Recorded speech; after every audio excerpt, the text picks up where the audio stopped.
Greetings and welcome, guys, gals, and non-binary pals, to episode 426 of the Words About Games podcast. I'm one of your hosts, Amy K. Alexander. That's right, I'm back, motherfuckers. And I'm joined this week by Daffy Moody. Too many nicknames went through my head all at once, and I thought I malfunctioned. It's time to pack her up, everybody. Get up there, because it's Friday. You know what that means. It's video game day, the holiest of days. Fuck yeah, let's fucking do it. Boom, boom, boom, boom, boom. Vitz, we're going to be doing a 3-hour podcast. You know that now because she's back. No. And I just want to point out one factual inaccuracy from last week's podcast, because I did watch it. Was when you two were like, oh, doing your joke of like, oh yeah, we fired her. And apparently my response was, what? How could you do this? Whereas you both know, if you somehow managed to fire me, my response would be, oh, thank God. It's over. I don't have to think about the video games industry anymore. But you brought us here. Wait, what? Yeah, I'm cursed. And what I do is I curse other people to be stuck here with me. How do we lift the curse? Is that a thing? I haven't figured it out yet. So just stop doing the podcast. That's what you're saying. Okay. You say that like that will work. I'm in the fucking industry, so it won't for me. Exactly. You're screwed no matter what. You got the curse from somewhere else. Yeah. There's hope for me. I got Yeah, the that's curse what I'm then here. took it to my old job, cursed them all, and then they sacked us all. So it's like, what the fuck? Yeah. So inevitably, it all comes back to Amy. It's Amy's fault. Thank you. We finally figured this out. Happy to help. I thought it was capitalism. No, it's not. It's fucking Amy. There we go. Saying that as a cover. I am destroying the game industry. It's a hard drive article. Cancel PT, will you? Exactly. Well, I'll see how that ends for all of you. Wait, we didn't touch PT. You go for the wrong company. Have you ever heard the phrase taking things too far? What's a price? You get rid of the cancer by burning the entire body. That's how it works. Oh yeah, the nuclear option. I think is the nuclear option. Yeah. Couldn't you hit over there instead of here? My logic is, if I can't have Hideo Kojima's Silent Hills, nobody can have any more video games. And I think I'm well on my way to that goal. But there's a Silent Hill game out there, and it's good. It's not Hideo Kojima's Silent Hills. I'm sorry. So, speaking of that, though, we're also joined by the Dungeon Maestro themselves. It's Vitz Patel. But also... What's up, everybody? There was a hole here. It's gone now. Oh, you got it. Yeah, it's upside down. Nice. I've decided to give Boomerang one more chance to send me Dragon Age. Right. This just happened. I got 2 games to go, so this doesn't affect Dragon Age, like coming or not. This just came in the interim. Actually came this morning. Like, yeah, it's like, if they send me Dragon Age, I'll keep them. If they don't send me Dragon Age, I'm going to play this, and then I get cancelled. Oh, Boomerang, you're here. You've heard it here. I won't lie, when you said... Speaking of someone, I thought you went in and here's Hideo Kojima. Our special guest. A special guest for the week. Indeed. The man who notably doesn't speak much English, it's Hideo Kojima. Konnichiwa. Konnichiwa. That's actually and translator-san, so he can be on it. I would bring Hideo Kojima onto this podcast just to ask him in a mildly angry tone why it's called Death Stranding 2 on the beach, because I hate that name so much. She's Princess Beach. Yeah, that's why I hate the name. He took the dumbest moment from Death Stranding, of which there's competition, and named his sequel after it. Nice. I thought it was just called Death Stranding too. No, I wish. When you're an author, you can do whatever the heck you want. I wish it was just called Death Stranding 2. That's on my list of games I need to give another chance to. It came from that period of time where I wasn't giving games enough time to wow me. Like in my old reviewer days, like the bad times that Moody shouted me out of, like metaphor being like kind of not great for the first 8 to 10 hours would have been like, I'm done. Like, this game sucks. I'm moving on to something else. And then I played more of it and it's good. And then I got to another part and it sucks again. So I guess I'm just fickle. You are. Yeah, you are. You're very fickle. There's no doubt. Speaking of metaphor is going well for me. We were talking just before we started recording, kind of thing. Talking. Vitz was listening and I was shouting. This is true. I'm just coming up to the part of the game where Amy essentially rage quit for the time being. So I'm looking forward to seeing how I fare in those sections. But up until this point, I've been really enjoying it. Like I was alluding to last week, kind of thing. I still love Persona 5 more, but I still think that's a slightly unfair comparison, given I know the full breadth of Persona 5 Royal and Persona 5 kind of thing. But Metaphor is still a game which I'm really, really enjoying at the moment. So I hope that continues. We'll see. We'll see what happens. I could just be you 10 hours into the future. I'll let you know how it goes 10 hours after that. Yeah, like the thing about comparing it to Persona 5 is one, it's kind of hard not to do that.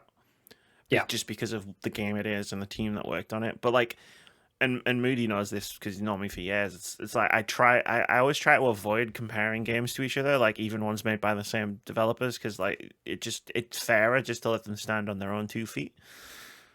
But it's hard not to do that sometimes.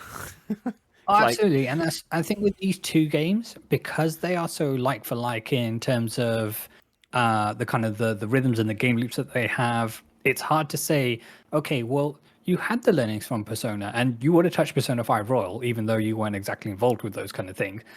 There are some learnings and lessons you could have taken from there and implemented here, but you decided not to. I'm interested to know why.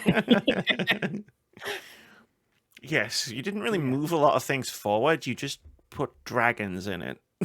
Could you expand on that for me, please? Yes. How long did it take you to draw these dragons? I'm curious. Exactly. How's everybody doing?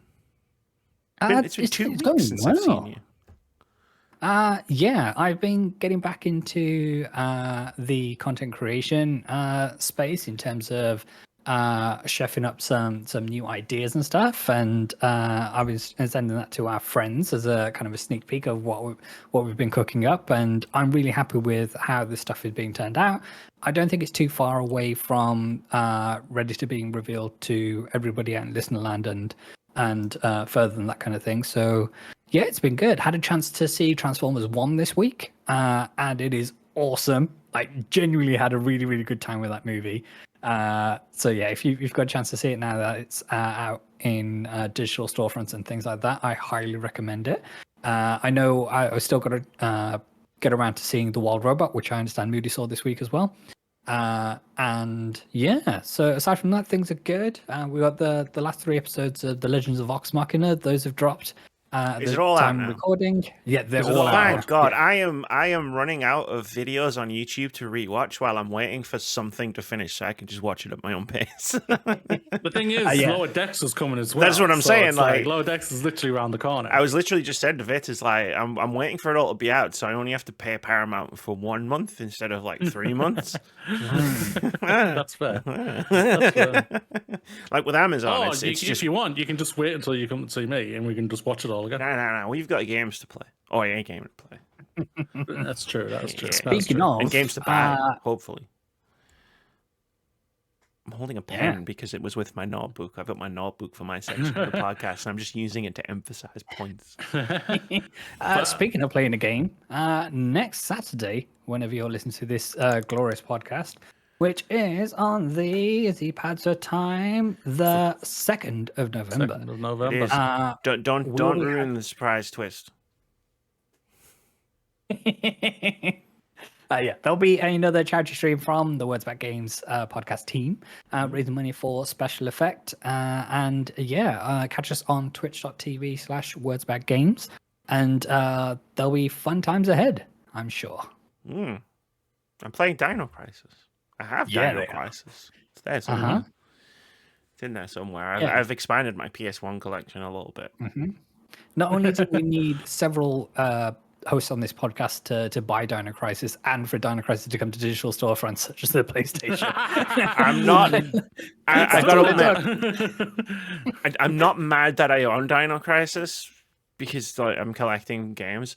I am mad that they timed it that way, where I didn't need to buy Dino Crisis right now, but I did, and then a week later, Dino Crisis is coming to PS Plus. Fuck you, PlayStation. This is because of all the shit I've been talking about you for the last couple of years, isn't it? I still bought your stupid console and I still play your stupid games. Why did you have to do me like that? But it's I'm looking forward to seeing Amy play the game. It's going to be a lot of fun seeing her play it on stream. So it's all great for the charity and everything. So it's going to be really good. I look forward to annoying you, but not on purpose for once. Like, I feel like my opinions and general playstyle of Dino Crisis are going to irritate you. Why? I haven't played it in years. Like, no, I say so much love about the game, but I haven't played it in years. Yeah, no, absolutely. I feel like I'm going to say things that, just because that's what I'm thinking and feeling at the time, and I feel like you're just going to be, like, on a little box on the stream, just looking up at me like, bitch. Fuck you. If only I could reach out and strangle her right now. Yes, if only. If only. I will shout out what Vitz said.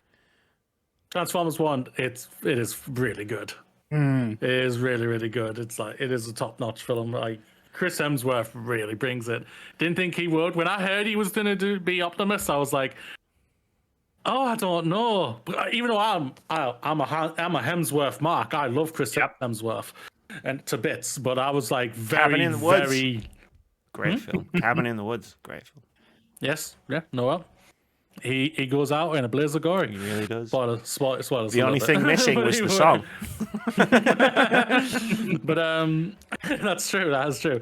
But no, yeah, he brings it. The whole cast does, actually. The whole cast does an incredible job. I know Scarlett Johansson's doing Scarlett Johansson things, as she often does in her roles. But Keegan-Michael Key wasn't too much for me. I love the fact that he's out there and he has a robot friend called AA Bot.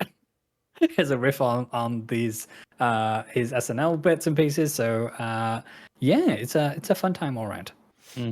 But I have to shout out the Wild Robot. That is an emotional journey of a film, and it's so good. Vitz, if you haven't seen it yet, like seriously, that's on the docket for this weekend. Yeah. If you aren't crying, I'm going to think you ain't human. I think I'm going to think you're dead inside. But no, like Amy, I would know she wouldn't cry. I was going to say, I noticed that didn't extend to me. Yeah, exactly. We're still waiting for Amy to watch X-Men 97 for fuck's sake. So it's like, what the hell? Actually, all of those are out. So what's the situation here? I don't have to do what you guys tell me.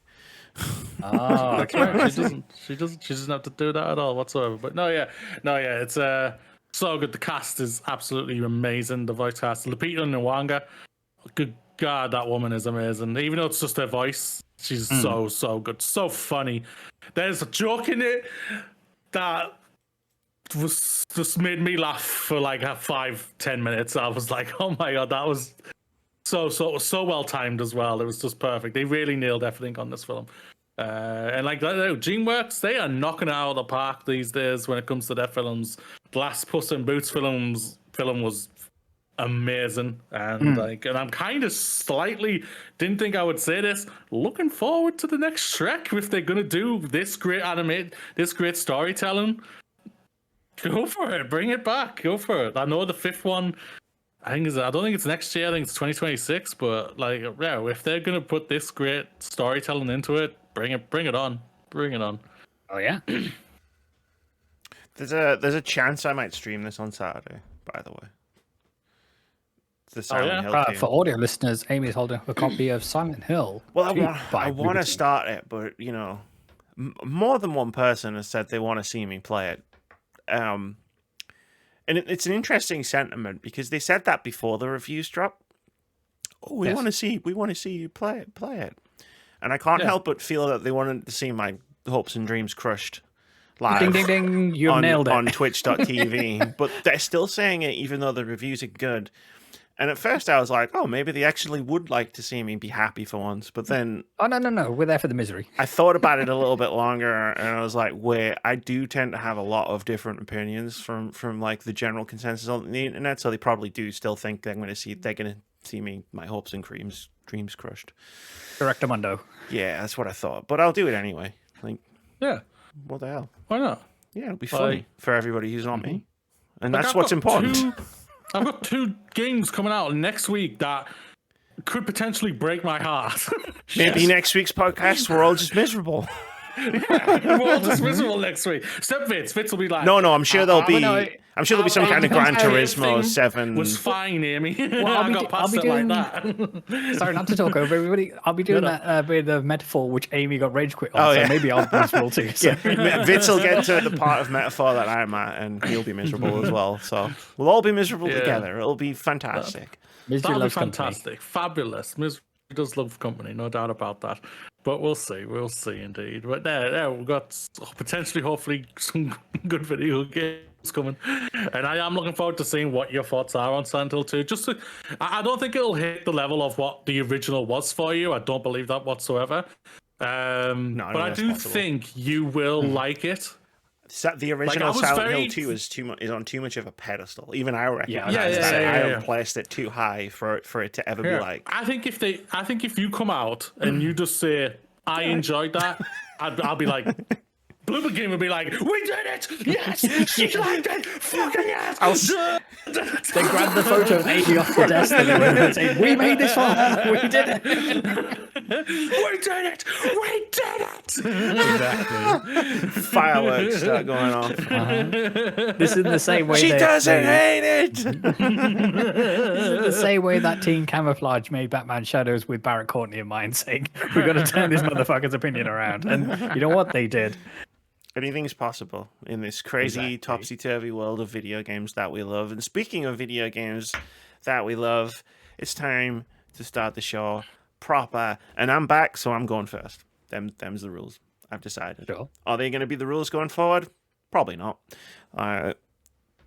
Who knows? I make the rules up as I go along. But while I was off mysteriously from the podcast missing last week, one of the things I did was I checked out Steam Next Fest. It was fun. I downloaded a lot more than 10 demos, and I played a lot more than 10 demos, and I'm here to talk about 10 demos. And we'll not talk about the other ones. Fair enough. Because I don't think that's fair. I've said it before. I played a lot more demos than I'm going to talk about. I don't think it's fair to talk shit about games that maybe just weren't for me, or like they're demos, so they're early, you know? Like, I don't think it's fair. But these ones I really liked. And I've ordered them sort of like most impressed to slightly less most impressed. If that makes sense. Like, I was going to say least impressed, but I was like, that gives a negative connotation. And I enjoyed all 10 of these demos.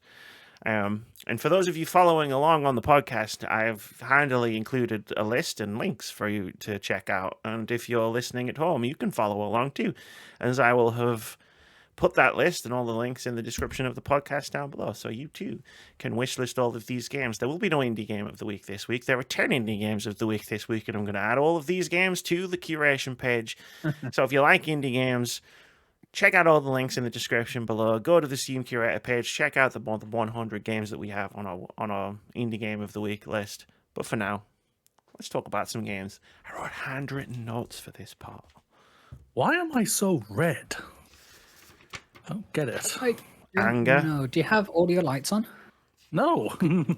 Is that the problem? Yeah, that's what I'm saying. Are you missing some of your key lights and things? Here we go. Maybe it's not that light.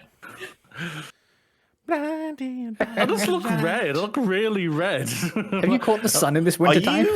I'm having a heart attack. Are you just secret stealth marketing for the upcoming Captain America film? That's a deep cut, Red Hulk. That's a deep cut indeed. No fucking doubt it. Hell yeah, maybe. I can say, get off my plane. I feel like for the first time in several podcasts, I feel like my brain is working properly. So maybe I need to take more breaks.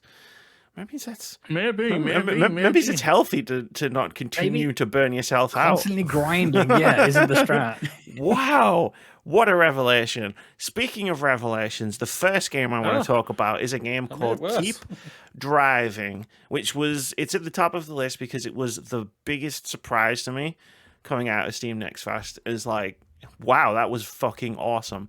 So Keep Driving is a procedurally generated management RPG where you go on a chill road trip to your friend's house to play video games. That's essentially what it is. The game starts you at your house. Here's your friend's house, and it procedurally generates like roads between towns and points of interest.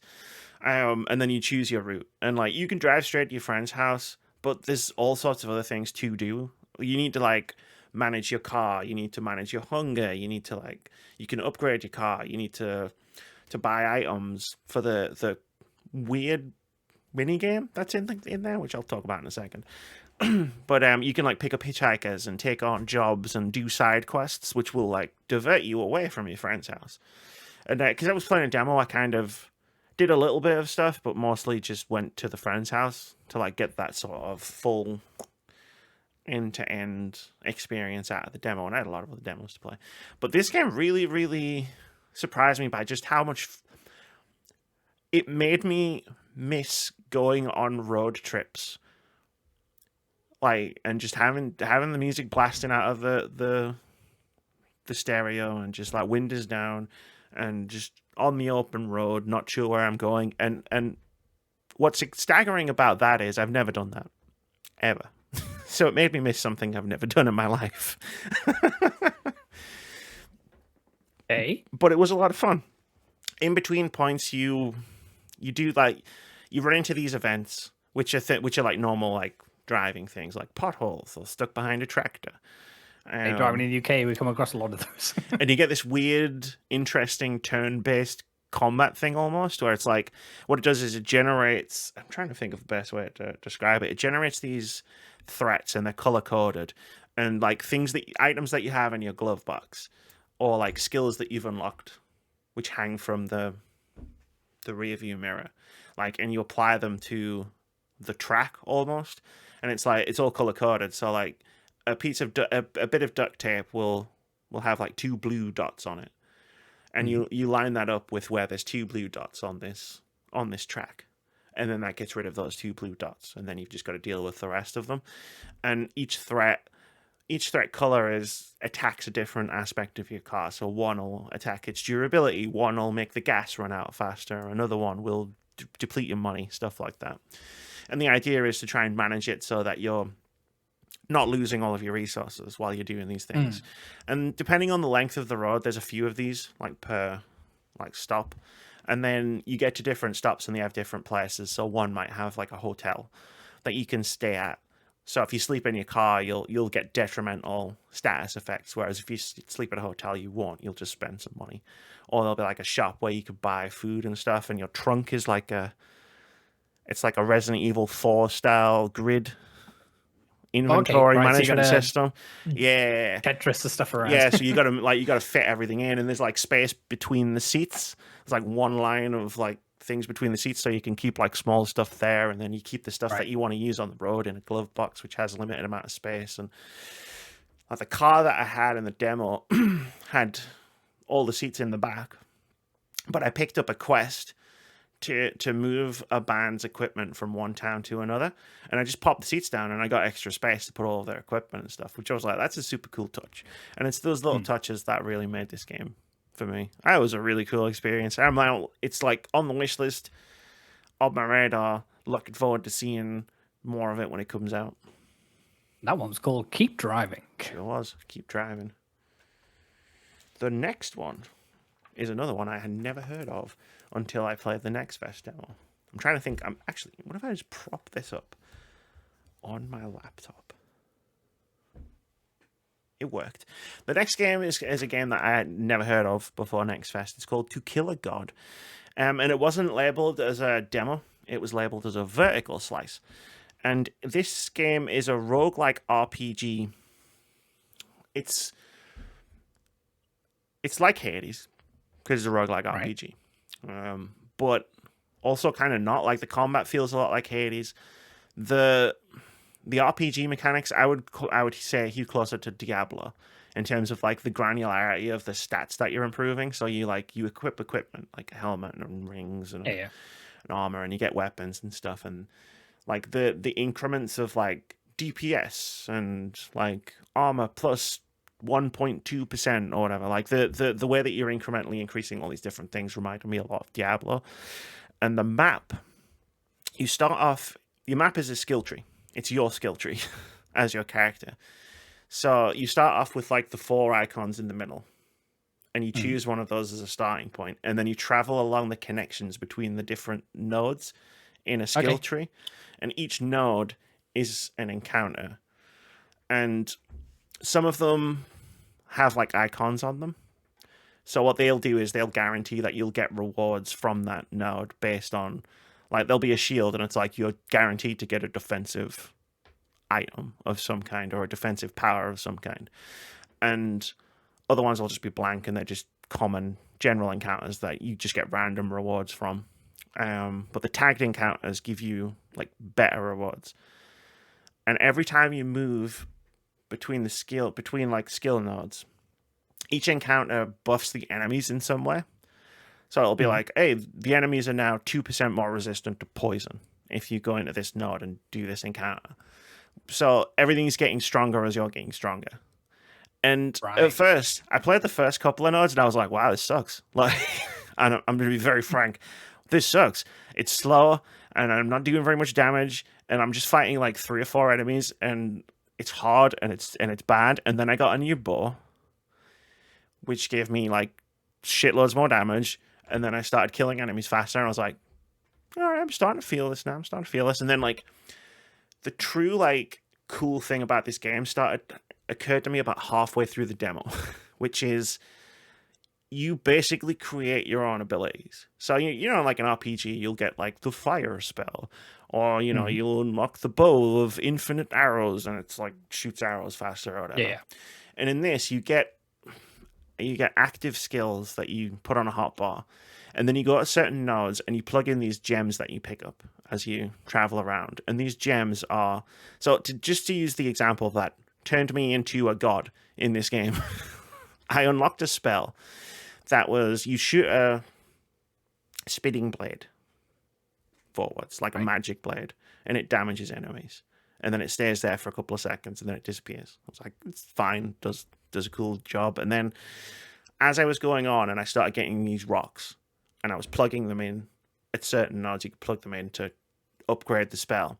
It wasn't that I was upgrading the damage. What happened was you get 4 of these slots, and by the end, this one little thing that I pushed a button and it went, it did a little bit of damage, fired 7 of them in an arc in front of me, had a 50% chance to trigger every time I dashed, which is like the dodge. Yeah. So I could fire it, dodge, and it would fire automatically 50% of the time.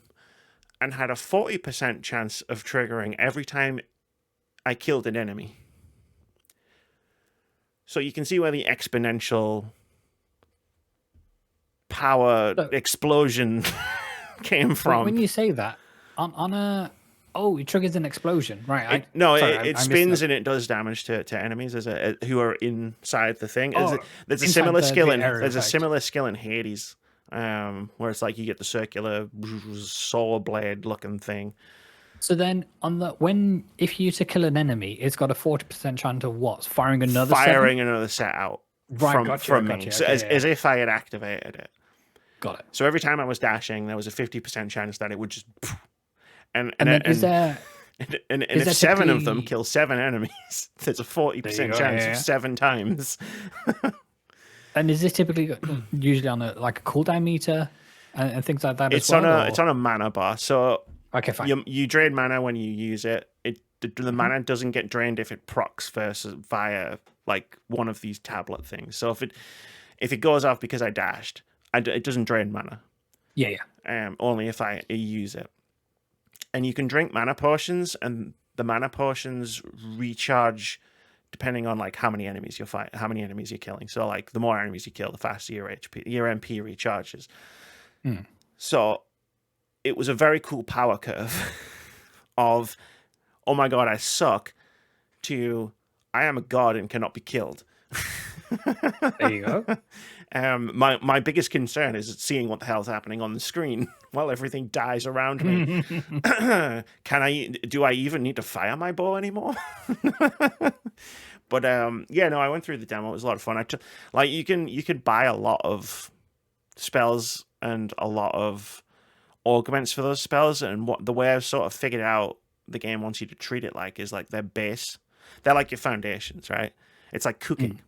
You've got your ingredients, and then you make something, and what you make depends on how you use the ingredients that you've got. Because I tried out like a couple of other different spells and stuff, but I was always coming back to the circular flying blades of death, because it was just, I'd created something too powerful for any other spell it'd be worth using. And that was a fantastic feeling. So it really scratched an itch for me. I was really, really enjoying the game. And then the demo ended, and I was like, no. No, why? I hate it when that happens. You're just going to have to buy it then, anyway. It's not out yet. That one was called To Kill a God. To Kill a God.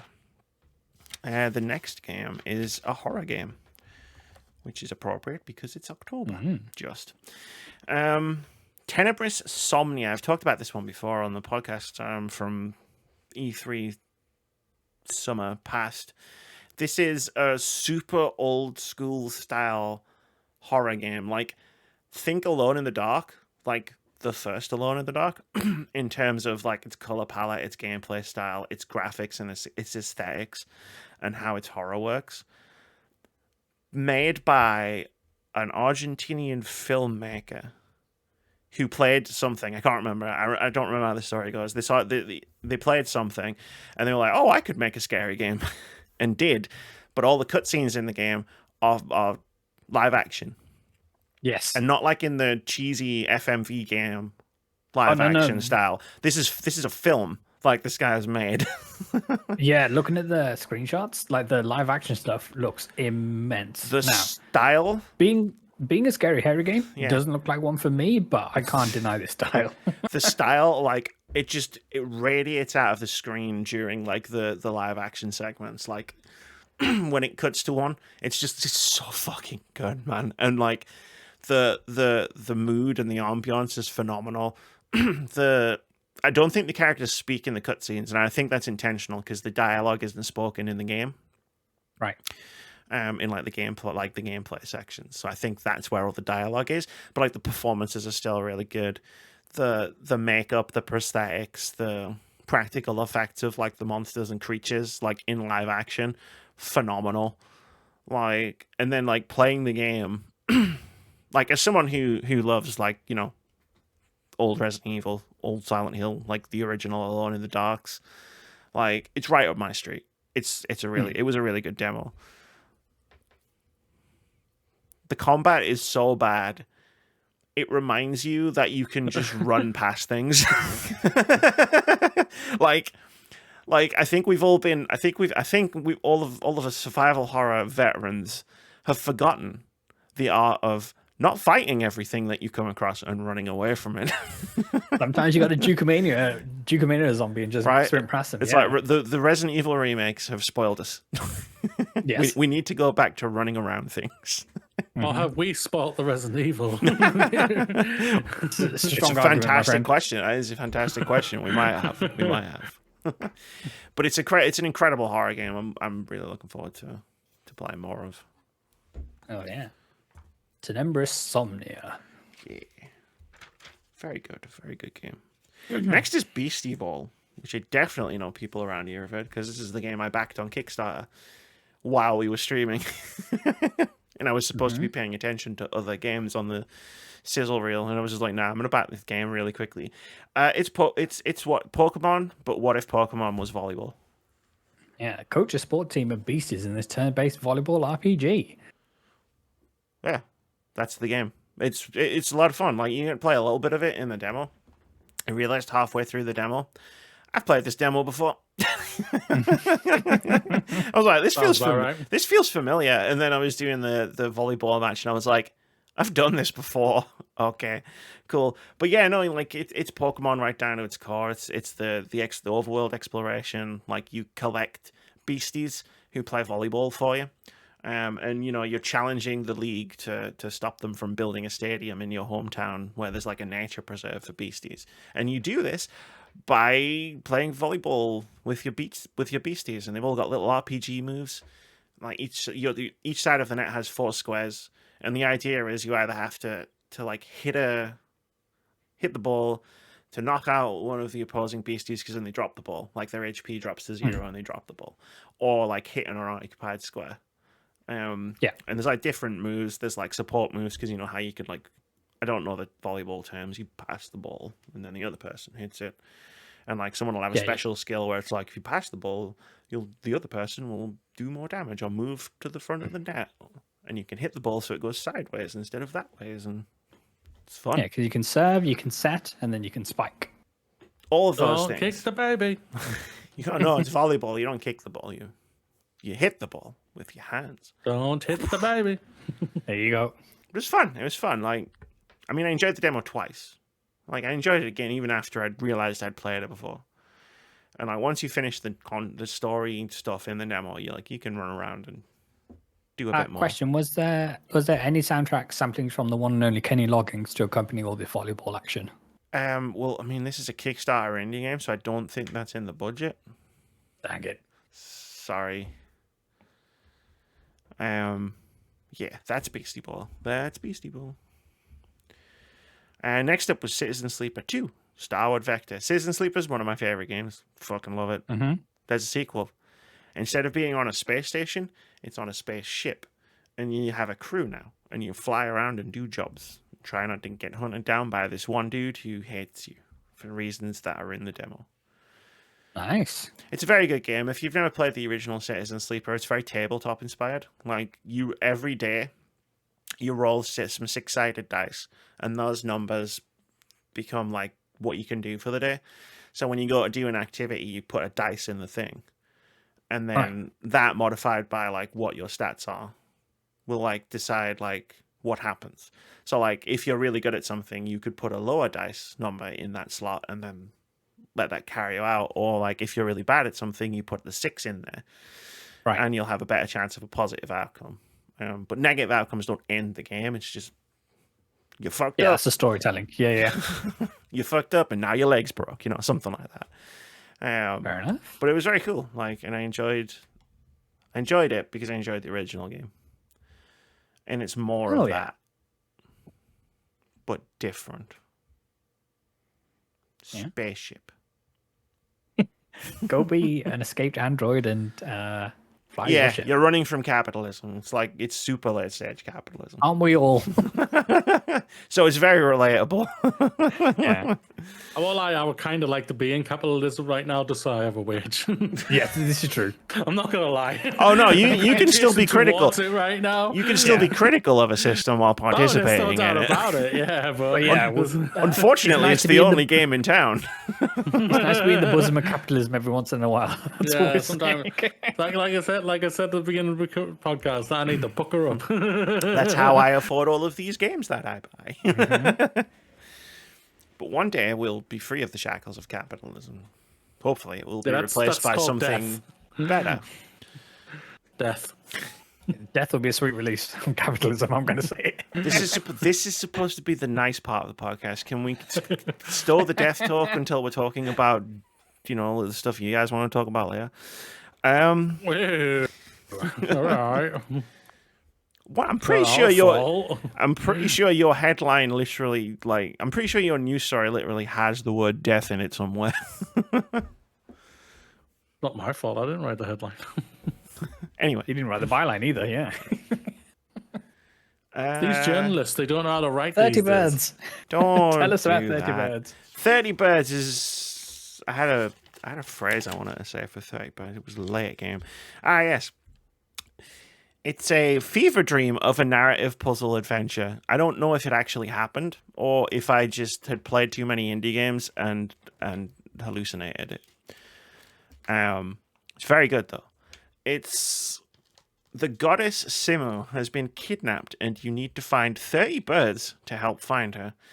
The world of 30 birds is laid out on the surfaces of paper lanterns. So it's like a 2D game, and you run around, and like if you run off the edge of the screen, it's like a Fez style effect, where it's like the world rotates, and you're running around a paper lantern, and if you run into someone's shop, say, that's a different lantern. So you're running around this other paper lantern. The whole game aesthetic is very inspired by. Let's make sure I get this right. It's inspired by Persian miniatures. Nice. And it's a fucking trippy game. Wow, like when I say I don't know if this demo really happened or I hallucinated it, I mean that as a compliment. I love it when the games are super weird. But the weirder the better for Amy. Sometimes, yeah. You know what? Looking at this list of games, you might not be wrong. I don't mean it as an insult, just in case. I know you don't. For you. I was just thinking, is that true? And then I looked at the list in front of me and I went, it's probably true. But 30 birds, it's hard to describe how it looks with words. I suggest you click on the link in the description and go and look at the screenshots or the trailer. It looks phenomenal. The worlds are so vibrant. It's so colorful and so full of life.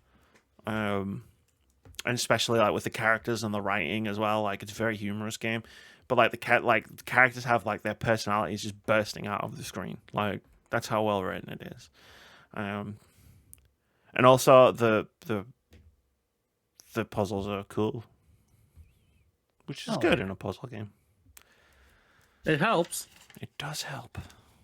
Next up is Pager, which is a 1-bit Kafka-esque horror game set in a 90s office building. I wrote these almost a week ago, so even I'm reacting to them in the moment. It's like a first-person thing. It's very subversive, very Stanley Parable vibes, where it's you get a pager and you have to follow the instructions on the pager. You must obey the pager, and it's pretty fucked up. It's not all the way fucked up. It's not. It's if we put Tenebrous Somnia on one end of the scale, we put pager on that sort of unsettling end, as opposed to the out and out horrifying. And you just go through different floors and it'll be hey, take this box to a place, and then weird shit happens as you do so. And part of the unsettling nature of the game is its setting and its writing, but another part of it is just the fact that it's a 1-bit game, so it's literally a black and white game with blocky pixels. It seems to be possibly a one-person studio as well. Bilge Khan putting this together, so good for them. But it's very, very weird, very surreal, and very interesting. It's a nice combination of those three things. And again, it's I'm getting the Stanley Parable vibes of this is a subversive game. Yes. That's one thing I would tag Stanley Parable with. It's a subversive game. Thing says go left, you go right. See what happens. Yeah, how pissed off can you make that game? That's very probably very pissed off. The next game I played was called Spilled, which was a nice palate cleanser because I played this about in the middle of my playing. This is an eco-friendly game where you drive around a little boat on a river and you collect oil and rubbish and stuff like that. So you're cleaning the river, and then you drop all of this stuff off, and then you get coins to upgrade your boat, and then continue to do that further up the river. That's it. It's the whole game. It's made by I think it's made by a solo developer, and there's a trailer that plays in front of the demo, which is how I know that, because the developer introduced themselves. They live on a boat and have done for the last 2 years, which I thought was a nice touch. But it's not I'm not going to sit here and rave about deep mechanics or deep progression. It's just you drive around a boat. It's fun and relaxing. And it's cool to see you get all the oil, and then you see all of the life come back into the river, and sometimes you'll find a little animal on a thing and you can collect it and rescue it from all of the eco devastation. Or you get a little frog friend and a little duck friend, and everybody loves a frog friend. It's cute. I liked it. Oh yeah. Spilled. Next up is a game called Letalis, which is following on a trend of like 2, I guess, for this. But this is what if a Game Boy Pokemon game was also Gladiator. Nice. There's a sequel. Not too far away from Gladiator 2, yeah. Sure. With Pedro Pascal. But instead of that, you could play Gladiator as if it was a Game Boy Pokemon game. Nice. And I am not joking about any of that. This is Pokemon down to like the DNA of the game. From like type matching to like the way that you explore around the village to like the just general like mood and theme and dialogue of like the different characters to the aesthetic. Like when I started the demo, it was like, okay, so do you want Game Boy Color or do you want Game Boy Classic? And I was like, I'll have Game Boy Classic, please. Thank you. And it was the green with the black lines. And yeah. And it was fun. Like, you know, you start off and you get your starter Roman gladiators of like different types. And, you know, you're fighting all of these different battles. And then, like, you're told to go out into the world to get stronger because you try to challenge the Letalis master or whatever. And he kicks your ass because it's too powerful. And it's like, okay, you go out and you do some stuff and you collect more of these Letalises and you train them against fighting chickens in the village square. And I was like, it was fun. I can't say I'm going to play more of it, but if Game Boy Pokemon is your thing, it might be worth a look. If Game Boy Pokemon and the film Gladiator, or just Roman history in general is your thing, like those two things combined, you should definitely have a look at it.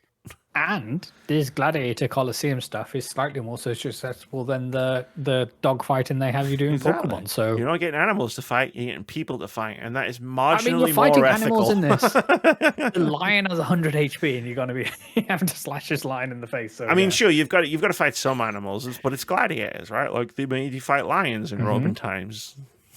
Yeah, and don't worry, it's not gladiators from the late 90s. No, not that so gladiators. I mean the Ridley Scott film. Gladiators. Absolutely. Although now I want to see. Ready. Now I want to see a Sega Saturn inspired Gladiators Pokemon game. Absolutely. And I need the old guy, even though I'm pretty sure he's no longer with us, where he's just going, Gladiator. Exactly. Yeah, Wolf would be a gym leader. Well, they can just capture his voice from the old show, right? Just record a clip from the old show, like, and you'll even get like that 90s, like, you know, hiss and crackle on the soundtrack, you know. Yeah, like it's on vinyl. Yeah, you like John Fashion, you going, oh, ooga. Like it's coming out of this 20-plus-year-old CRT TV I have next to me. There you go. The last demo that I played was called While Waiting. And it was also the last demo I played, and that's why I put it at the end of the list. While Waiting is a very funny game. It's essentially a patience simulator, and I'm out. What I mean, no, trust me. What I mean by this is you have to wait. Each level of the game is you have to wait for something.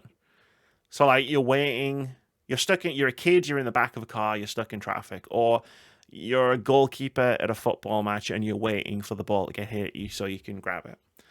And like you can just do that, right? You can just wait in the car, or you can just wait for the ball to get at you. But what the game has is it has what it calls these meaningless activities. So you can do things while you're waiting.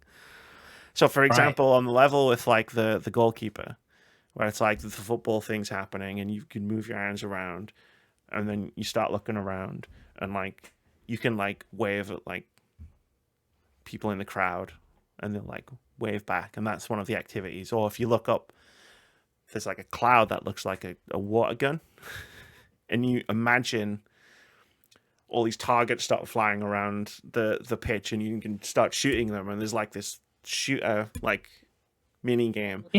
And what's funny about all of these activities is if you just wait for the ball to get kicked at you and catch it, it doesn't take as long to get through the level as if you do all of the stuff in the level. It's quite clever. The art style is absolutely gorgeous. Yeah, and it's just like I don't think the demo was like a chronological series of like events. Yeah. Like I don't think the 9 levels that I played are the first 9 levels. I think it's just taken from different parts of the game. But like bad things can happen if you do all of this stuff. Like the other example with the where you're a kid in the back of a car waiting in traffic, you could get out of the car. Right, I can see how that's bad. And like it's a lot like Untitled Goose Game in that it's like it gives you a checklist of things, but the hints are very vague about what to do. Yes. So it's all about experimenting. And I figured out one of the things was if you chase, I think it was ducks. If you chase these 3 ducks across the other side of the road, like so across another road into a pond, that's one of the activities. While doing that activity, I also found out that one of the activities is to get hit by a car. Because I got hit by a car running in traffic while accidentally playing Frogger. But as I got the last duck into the pond, the traffic cleared and the car drove off. And I was like, oh, shit. And it turns out that was another one of the activities. Yeah. And like, it's really fun. Like it was really fun. Like I had a lot of time. I had a lot of fun waiting, but not waiting. And also the game gives you a fidget button. So I was playing it on controller. And one of the first things the game tells you is like, if you like, you can push, I think it was L1. And it doesn't do anything. It clicks. There's like a button appears, a big blue button appears on the screen that goes in as you're pushing it and it clicks. That's it. That's all it does. It just gives you something to do. There you go. It was very clever. I liked it a lot. Called While Waiting. I think it was a Day of the Devs, I think. Over the summer. Because I definitely remember, awesome. I remember the art style is distinct enough that I've definitely seen it before. Those were my top Steam Next Fest demos. Thank you for that, Apes. That was awesome. Thank you. I thought I'll bring a nice diverse list. I didn't want to pick anything that was already an indie game of the week previously. I didn't want to pick anything where it was like it's coming out next week, because within those constraints, these are the 10 cool rocks that I found to show you guys. There we go. That's the line we were waiting for. I know. I listened to the podcast last week. So be sure to check out the description of this podcast wherever you happen to listen to it to get the full list of games. And I imagine these will go on our curator page at some point in the future. Yes, Vitz, you think he's being helpful, but what he's doing is he's being helpful to me by calling out the fact that I'm quite bad at updating our Steam curator page in a timely fashion. What is time? It's a false construct. Anyway. Exactly. Like the last game I just played is like sometimes you should just do nothing. You won't get hit by a car. But yeah, no, it was fun. Check them out if you like them. If you played any Steam Next Fest demos that I didn't talk about, hit me up and tell me about them because I always like to discover new indie games. It's kind of one of the reasons this podcast happens. It's just so I can find cool indie games and tell you all about them. There is no indie game of the week this week, as I mentioned, because obviously I just did 10. So instead, let's maneuver ourselves into a halftime break, and then when we come back, we'll talk about all the other stuff that we've got coming up this week. Sound good? That's good. Please enjoy our mid-credits Vitz read about charity, which I did find funny. Was that on last week's podcast where you came back from halftime and Moody was like, "Oh yes, I hope you enjoyed your 1 second break," and I was like, "No, there's like an 80-second ad read in the middle of the podcast."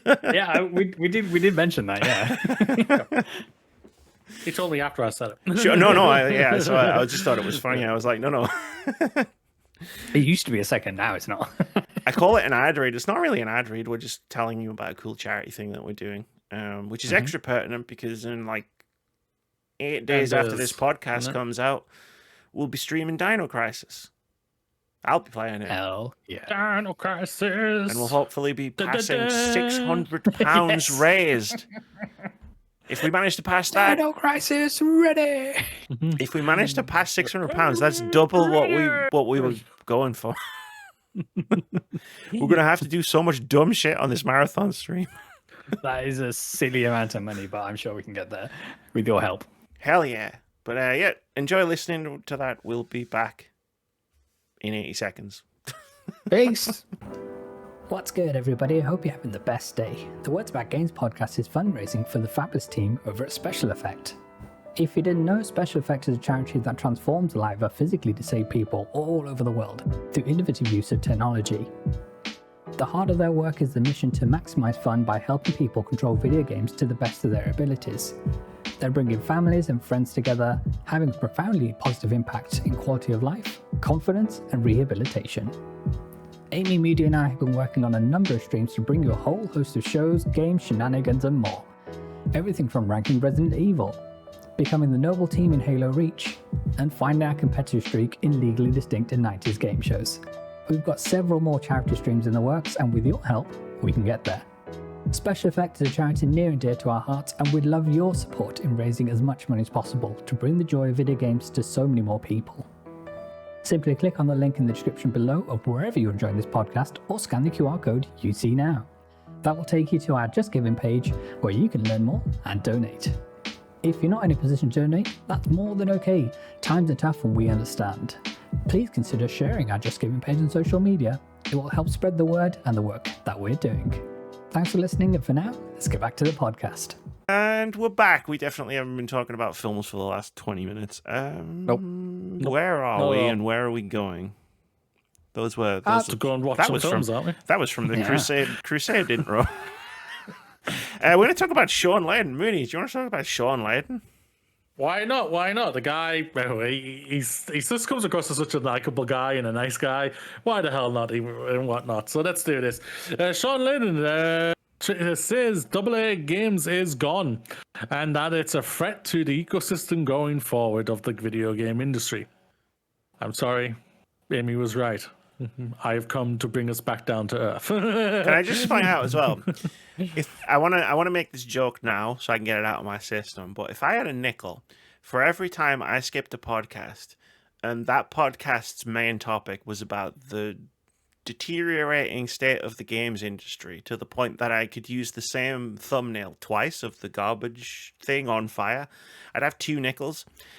Which isn't a lot of nickels, but it is weird that it happened twice. Yes. Yeah, but you didn't use Vitz's awesome title that he put in Discord for you? No, I didn't. You just made up your own. Did I? I thought I used Vitz's title. It was close, but it was all good. No. Moody, what's up with Shawn Layden? Sorry, anyway, continue. What's up with Shawn Layden? He was in Gamescom Asia in Singapore. That's what was up with him. Over the last weekend, the doors opened there and everything, and the old CEO chief was there, and he's had a conversation with Raw Fury co-founder and chief publisher officer Gordon Van Dyke. Great name. That's a heck of a name. Great name. Just the Van Dyke strong lineage. Strong. Yeah, strong. Layden gave his thoughts on the disappearing of AA Studios. Rest in peace, Merge Games. And why that's a bad thing for the game industry going forward. His quote is, in the past, we spent a lot more time looking at games and not asking what's your monetization scheme, or what's your recurrency revenue plan, or what's your subscription formula. We asked a simple question. It should be the only question I won't lie for anybody, but is it fun? Are we having a good time? If you said yes to those questions, you'd usually get a green light. You didn't worry so much about the end piece, for better or worse. Or of course, back then you didn't make a game of millions of dollars. Your risk tolerance was fairly high. I would my hand up. I would push back slightly on the, like, is it fun being the only metric of like a game's worth? Because I think, it's art. We've all played games that weren't necessarily fun, but they're still fantastic games. Like Yes. the Last of Us Part 2, for example. I would not describe that game as fun in any way. There's elements of the gameplay loops which can be fun, but the things that you're doing in that game are never it's fun. It's like when I play Spec Ops: The Line, and it's like I'm having fun shooting guys in the head, but then I remember the rest of the game, and now I feel bad about having fun shooting guys in the head. Like the snowball fight at the start of Last of Us 2, that was fun. I will say that. Okay, you got me there. You got me there. That was the whole pitch for The Last of Us Part 2. It was like, look at this snowball fight. Ignore the rest of the pitch deck. So both of you are just fighting against both your reasons why his thing is wrong, but also correct at the same time. You know that, right? I don't think a game's only like pitch should be it's fun, because I don't think all games are all good games are fun. Yeah, this is also during a time where it was like 15 years ago. Sure, of course. So it's a completely different thing then. Like so, but no, I do agree with what you're saying compared to what it is these days. Back then and everything like that, I see where he's coming from and whatnot. Yes, we still had great stories from then and everything like that, but we'll see. Back to his quote. Today, the entry costs for making a AAA game is triple digit millions now. I think naturally risk tolerance drops, and you're looking at sequels, you're looking at copycats, because the finance guys who draw the line say, well, if Fortnite made this much money at this time, my Fortnite knockback can make this in that amount of time. We're seeing a collapse of creativity in games today. Let me finish the quote. I'll go to Amy. Games today with studio consolidation and the high cost of production. Yes, Amy, I see you put your hand up. I put my hand up and not interrupted you because it's a dumb joke, and I didn't want to interrupt your throw from dumb joke. If my finance officer said, well, if Fortnite made this much money, my response to that would be, well, if Fortnite jumped off a bridge, would you? Probably. Yeah, go on. If the money went that direction. Vitz, I see you. Go, sir. Probably would. That's what's happening. As Shawn Layden was talking about Fortnite, you know how Alan Wake is in Fortnite now? You know, the one dance emote that they don't have? Oh, they didn't put his dance in, did they not? They didn't put Herald of Darkness Good! Some things should be sacred, damn it. Not everything has to be in fucking Fortnite. Some things are allowed to be art. I don't know. That's my bougie pretentious take for the week. No, but I think the quote is absolutely spot on. We've spoken about it on multiple occasions and everything. Just like the industry is now basically just like, here, we need to make triple-digit millions. We're throwing triple-digit millions into a game that's not going to make triple-digit millions unless it makes that Fortnite money. And it's just it is insanely stupid these days. And I don't know if you saw the interview that I put up on the thing where have it on while I was doing the doc, so I did have it on. I think he basically states pretty good there on the part of like there's like six or seven or something like that games that were that like Fortnite type games games out there that they've made it. They're done. They've already got you in there. You're not going. The people who play these games aren't playing that many live service games anyway. Yeah, because they can't. It's not like playing, say, like all of the Final Fantasy games that I have behind me, where it's like once I've finished one, I just play the next one. You don't finish these games. Like it's more like you're trying to break up established relationships. It's kind of like these players have a lineage with Fortnite, and they have done for many, many years at this point with all the money they spent in their ecosystem and what have you, and you can't break up a happy home all the time. You know what I mean? It's funny that the one lever that the games industry, like the AAA games industry executives, have been pulling a lot is the sunk cost fallacy. It's right. Well, you've put so much time and money into this thing. Like, it would be a shame to abandon it now. And I like that that's kind of biting them in the arse now because it's like the sunk cost fallacy is now turned around the other way, where it's like you can't tempt people away from Destiny or Fortnite to play the new Destiny or Fortnite because they've got the sunk cost fallacy going on in the original Destiny and Fortnite, the ones that they actually play. Like, a game could come out and do everything Destiny does better than Destiny, but it would probably fail because the people who play Destiny and they don't want to play anything else. Yeah. Like there's only a handful of that have basically broken into the live service the metric off the top of my head, and that was like when I first heard it came out and everything, I was thinking this is going to crash and burn. Then me and Amy played for like 6 to 8 months during COVID, and that was Apex. I thought Apex was going to crash and burn. And I knew what Warzone was never going to. It's Call of Duty. I knew the Call of Duty fans were going to go and support that in any way they can and whatnot. But like, there's only a handful out there that really, really have made it. And like, the industry has tried to jump on a trend like they always do, and it's hurt them. It's hit them, and because it's hit them, it hurts. Well, it's hurt me. I'll say that. It's like it has. Yeah. It's like it's crippling my part. It's made my life a fucking misery right now. Not right this second, though. Like right this second, not this second. Not this second. Yeah, but yeah, it's. Apex Legends, I think, is a good case study of when was the time to jump into this, right? Because there were a lot of battle royale games before PUBG. I acknowledge that. I played some of them. Yeah. They were bad. Yeah. The people who a lot of the people who I think jumped onto Apex Legends were people who were bored of PUBG, like myself. I'd played a lot of PUBG. I was kind of searching around for something different. Fortnite wasn't it. I didn't want to play Fortnite. And then here comes Apex Legends. Fuck yeah, let's give this a go. Oh, it's Titanfall. Like movement and shooting wise, I'm fucking sold already. But like, once you have enough of these games populating the market, like now, if I was playing Apex and I got bored of Apex, there are plenty of other games in the stable that have been around for a long time that I could jump to. Whereas in 2019, I think it was, when Apex Legends came out, there weren't really a lot of options. It's like you play PUBG or you play Fortnite. Now it's like if I was playing Apex regularly still and I got bored of it, I could jump into Warzone or back to PUBG.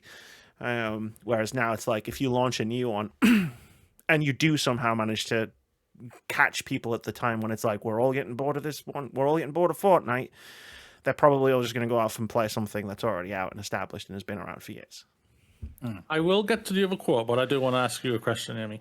I personally don't think this franchise could do could survive as a live service game or doing a PUBG type thing or Fortnite type thing, because obviously the rumor, I don't know if it came out, if it was confirmed or if it was just a rumor of that there was a Halo one. Oh yeah, they were making it. I think we all knew. Like I remember being on my Xbox and it was kind of like one of those like Playground is making Fable type open secrets where it's like, we know this is happening, but it never came out. Yeah, no. You think it would have survived? I don't think it would have.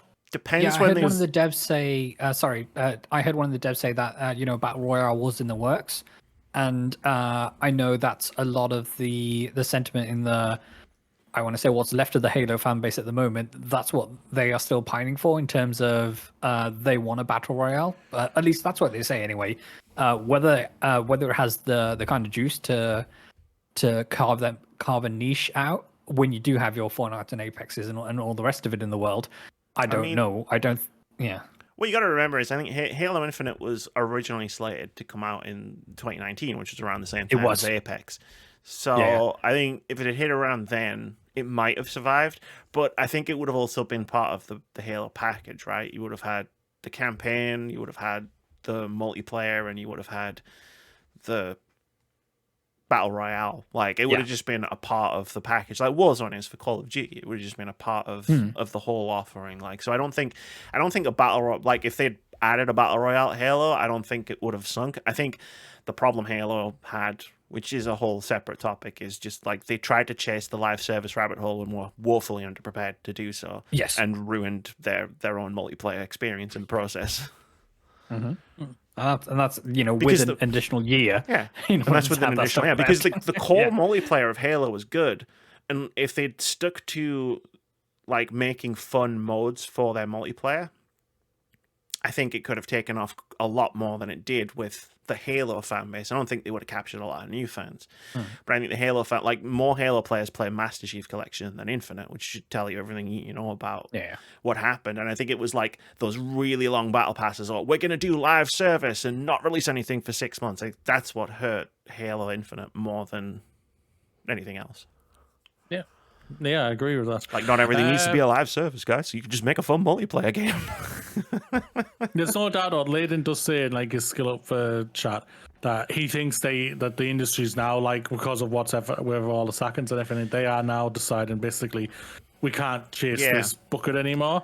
So I did hear that. I hope he is right there. I do hope he is right. And it was an interesting point. My thought when he was talking about that was, like, because I think Skill Up directly asked him, like, oh, do you think the chase of live service is over? And, like, I love how optimistic you are, Shawn, if you're listening to this, which of course you are. But what I've, in my years of being an amateur video game scientist, or at least as according to my bio on Bluesky, what I've noticed is the AAA industry doesn't drop one trend until another one comes along. And I haven't seen anything explode to be the new trend yet. So I don't think they're going to stop chasing the live service dragon at the very high end of the industry, the AAA industry, because I don't see what they're going to replace it with. Because they've got to try and make that triple-digit millions back. And unless you have, like, The Last of Us or Uncharted or whatever in your back pocket, like, you're not gonna do that, right? Like, Square Enix can only release so many Final Fantasies. The thing is, though, because of like PlayStation chasing that trend, it's openly damaged their PS5 games. 100%. I think it's damaged this entire generation, like, massively. This entire generation. That was what I was trying to say. My brain just was like, where am I going with this? But yeah, thank you for clearing that out. Yeah, this generation right now, I think is just there's some special games that obviously have come out and everything, but like I think by the end of this generation, there's a chance we could just say, well, that generation was a write-off. That happened. There's some good games that we can always go back to, but we're just going to be like, well, yeah, that kind of just happened. Especially if you consider how much heavy lifting Insomniac has done for PlayStation 5 this generation. I know that, a few of their games released cross-platform as well, but it's one of these where if we take out everything that Insomniac did, there is very little that... What do you got? Like, what have you actually got on play? Like, if we focus on PS5 specifically, like, you've got what? Demon Souls Remake, which was great. An Astrobot, which was great. Miles was PS4 as well. It was cross-gen. Yeah, Ratchet and Clank. Just PlayStation 5 as alone. Just PS5. If we look at just the PS5 games, what Final Fantasy VII Remake wasn't them, and it's going to come to PC. Returnal was a great game, but like, it's like we're struggling to get off one hand. Like Spider-Man 2. Spider-Man Horizon Forbidden West. 2's Forbidden West was Horizon a PS4 2, game. Yeah, it was on PS4. Oh, sorry, the DLC was PS5 exclusive. The DLC was. But the thing is, like, the solution is in the quote. Like, the entry costs for making a AAA game is in the triple-digit millions now. I think naturally risk tolerance drops and you're looking at sequels, copycats, etc., etc. Which they are doing. Looking at that, like, if you've got $400 million sunk into a game, you're going to want to make those $400 million back. As much as I am anti-capitalist, I understand return on investment. Like, I don't agree with, like, we need to make billions and billions every year, or people get fired. Like, that's where I draw the line. But like, if you spend $400 million on a game, like, I think it's reasonable to want $400 million back. And then some. Or like $500 million back, right? Yeah. But like, here's my question: why are you spending $400 million in every single game you make? Like, and I think that's the crux of it. It's like the thing that Astrobot, which is a great platformer, and I've brought this up a couple of times. I'm not talking shit on Astrobot. I think it's a great game. But the thing that Astrobot really highlighted for me when I was playing it, the parts that I was playing, was seeing all this old cool stuff that PlayStation used to make or used to publish, and now they don't. And it's all relegated to being a little robot you collect in their latest platformer, which incidentally is the best game they've released in years. Like, PlayStation need to get back to that middle ground, right? They need to stop making Vib ribbons and fucking ape escapes, and like I'm not necessarily saying they need to bring these franchises back. I'm saying they need to invest in teams talented enough to make these cool experimental games that people will remember fondly, so they can put in the next Astrobot 20 years from now. Like, I get that. And you're not going to make triple-digit millions, but you shouldn't be spending triple-digit millions on an ape escape anyway. So, yeah, or even like take the 400x or 400 million that you would spend on, say, a Spider-Man 2. I know that was 300 million, so let's take 300 million, but then make that a shorter experience, and then use the bones that you build when building Spider-Man to build another incremental title in the Miles Morales spin-off way, whether that's Venom or you bring Ghost Spider into the equation, whatever it happens to be, kind of thing. You don't have to reinvent the wheel, just use it more efficiently. I don't know how much money fucking Spider-Man brought in, right? So I'm just going to pull some numbers out of my arse, and sure, they're just generic numbers. But like, you spend 300 million on Spider-Man, right? You should spend 300 million on Spider-Man. It's a prestige title. It should take a long time to make. I get all of that. But then like, you're going to make $1 billion back, let's say. And it's like, cool. So you've paid for Spider-Man with that $300 billion. That's done. Like, you made all your money back. Spend 300 million. Don't spend $300 billion making it. You spend 300 million of that billion to make Spider-Man 3, and then take the rest of take another $300 billion and like make 10 games for $30 million each. Yeah, and one of them might blow up like fucking Parappa the Rapper did back in the day. You know what I mean? Like, and it cultivates talent as well. And then you can take that talent and you can put them on your prestige games later, and then make those all amazing as well, and have this whole fucking pipeline going through your company where it's like you've always got talent coming through and you're always making money because you're not making fucking $300 million Ape Escape games. And I'm done now. Spider-Man 2's cost price doesn't make sense to me in my head, because they're using a lot of the same assets that was on Spider-Man 1 and Miles Morales. It doesn't make sense that it's cost that much. We also need to factor in the Marvel license fee in that as well. I get that. I do get that and everything like that. And if that fee is making it so expensive, then I'm not gonna lie, that's on Sony from agreeing to that. Because Disney going to put out, say, yo, this is what we want, type of thing. I don't blame Disney on that whatsoever. I blame Sony on just going, so Sony, yo, you shouldn't have agreed to that type of price whatsoever.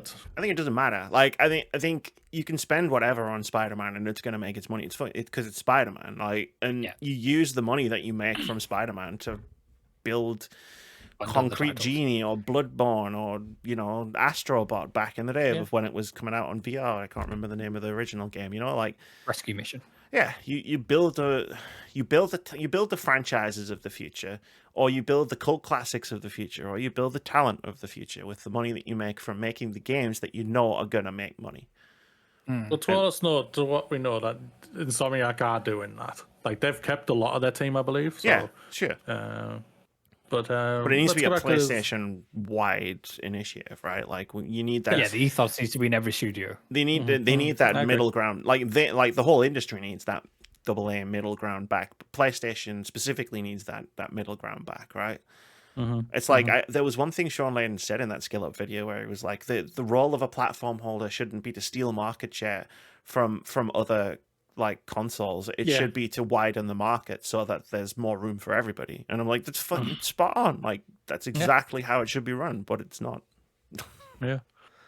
I loved how he talked about, like, he apparently, like, going off of, like, obviously we don't know what truly happened and everything, but make it sound like that he wanted to leave. He was ready to go type of thing when he left and everything, and he had a obviously extended retirement because he went straight into COVID. Sure.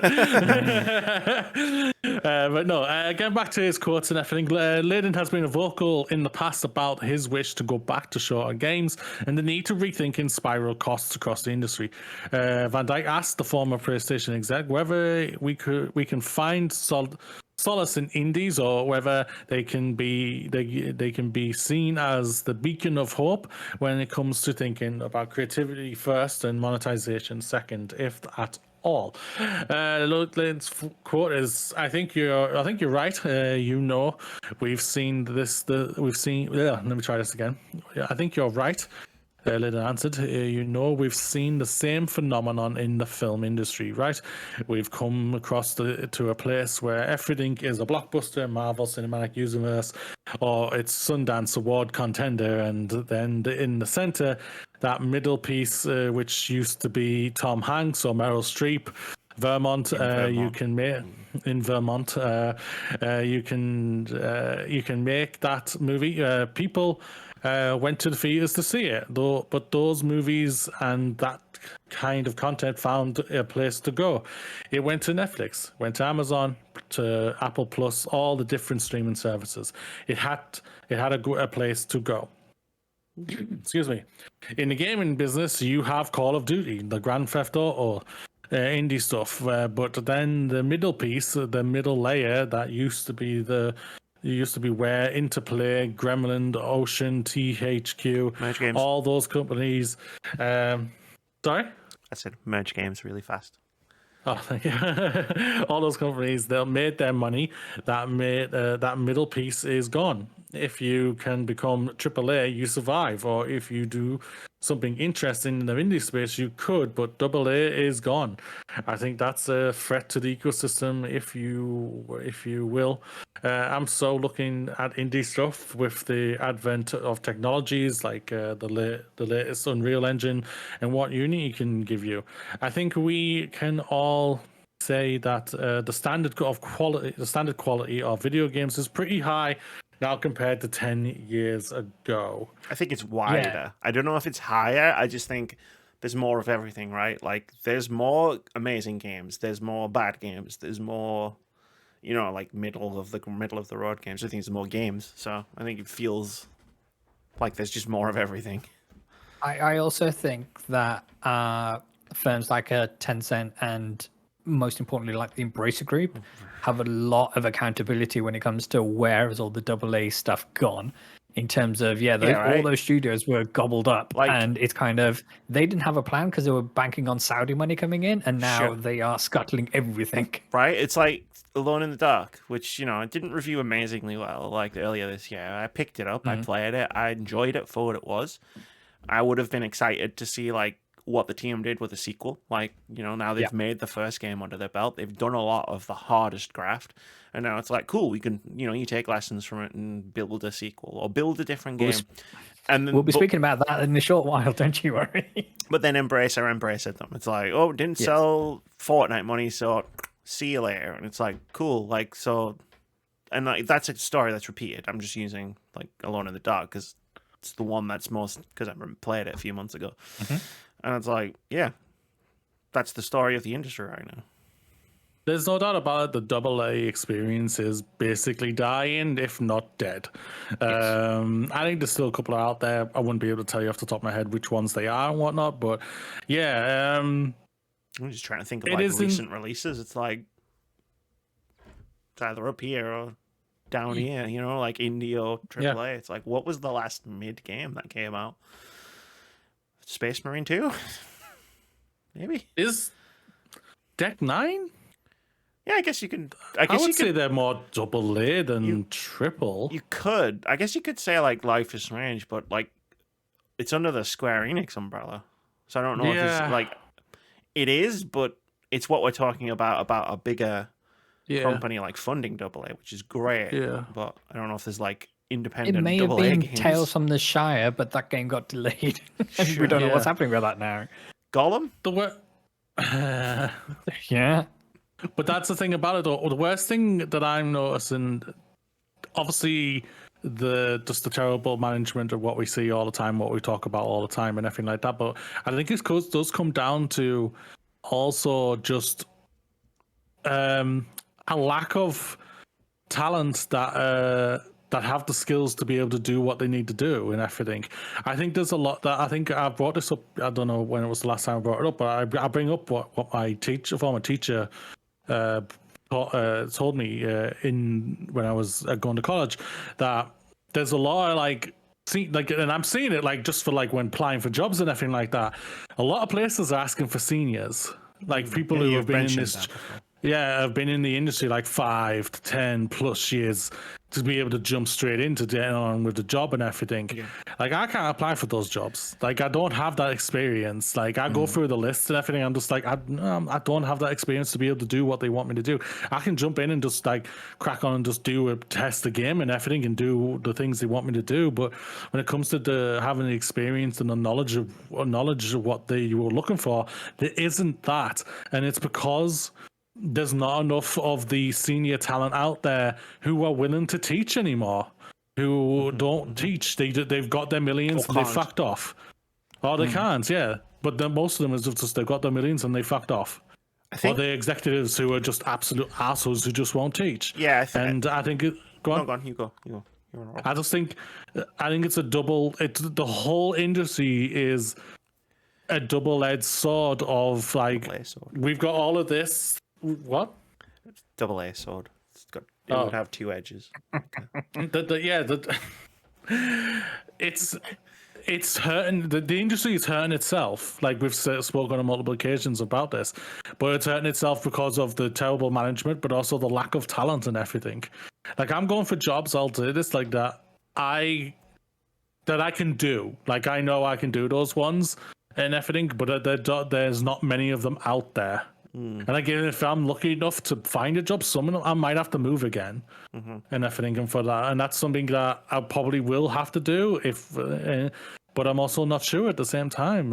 It's a really difficult thing, but it's also not many places are hiring right now. So it's a double-edged sword right now.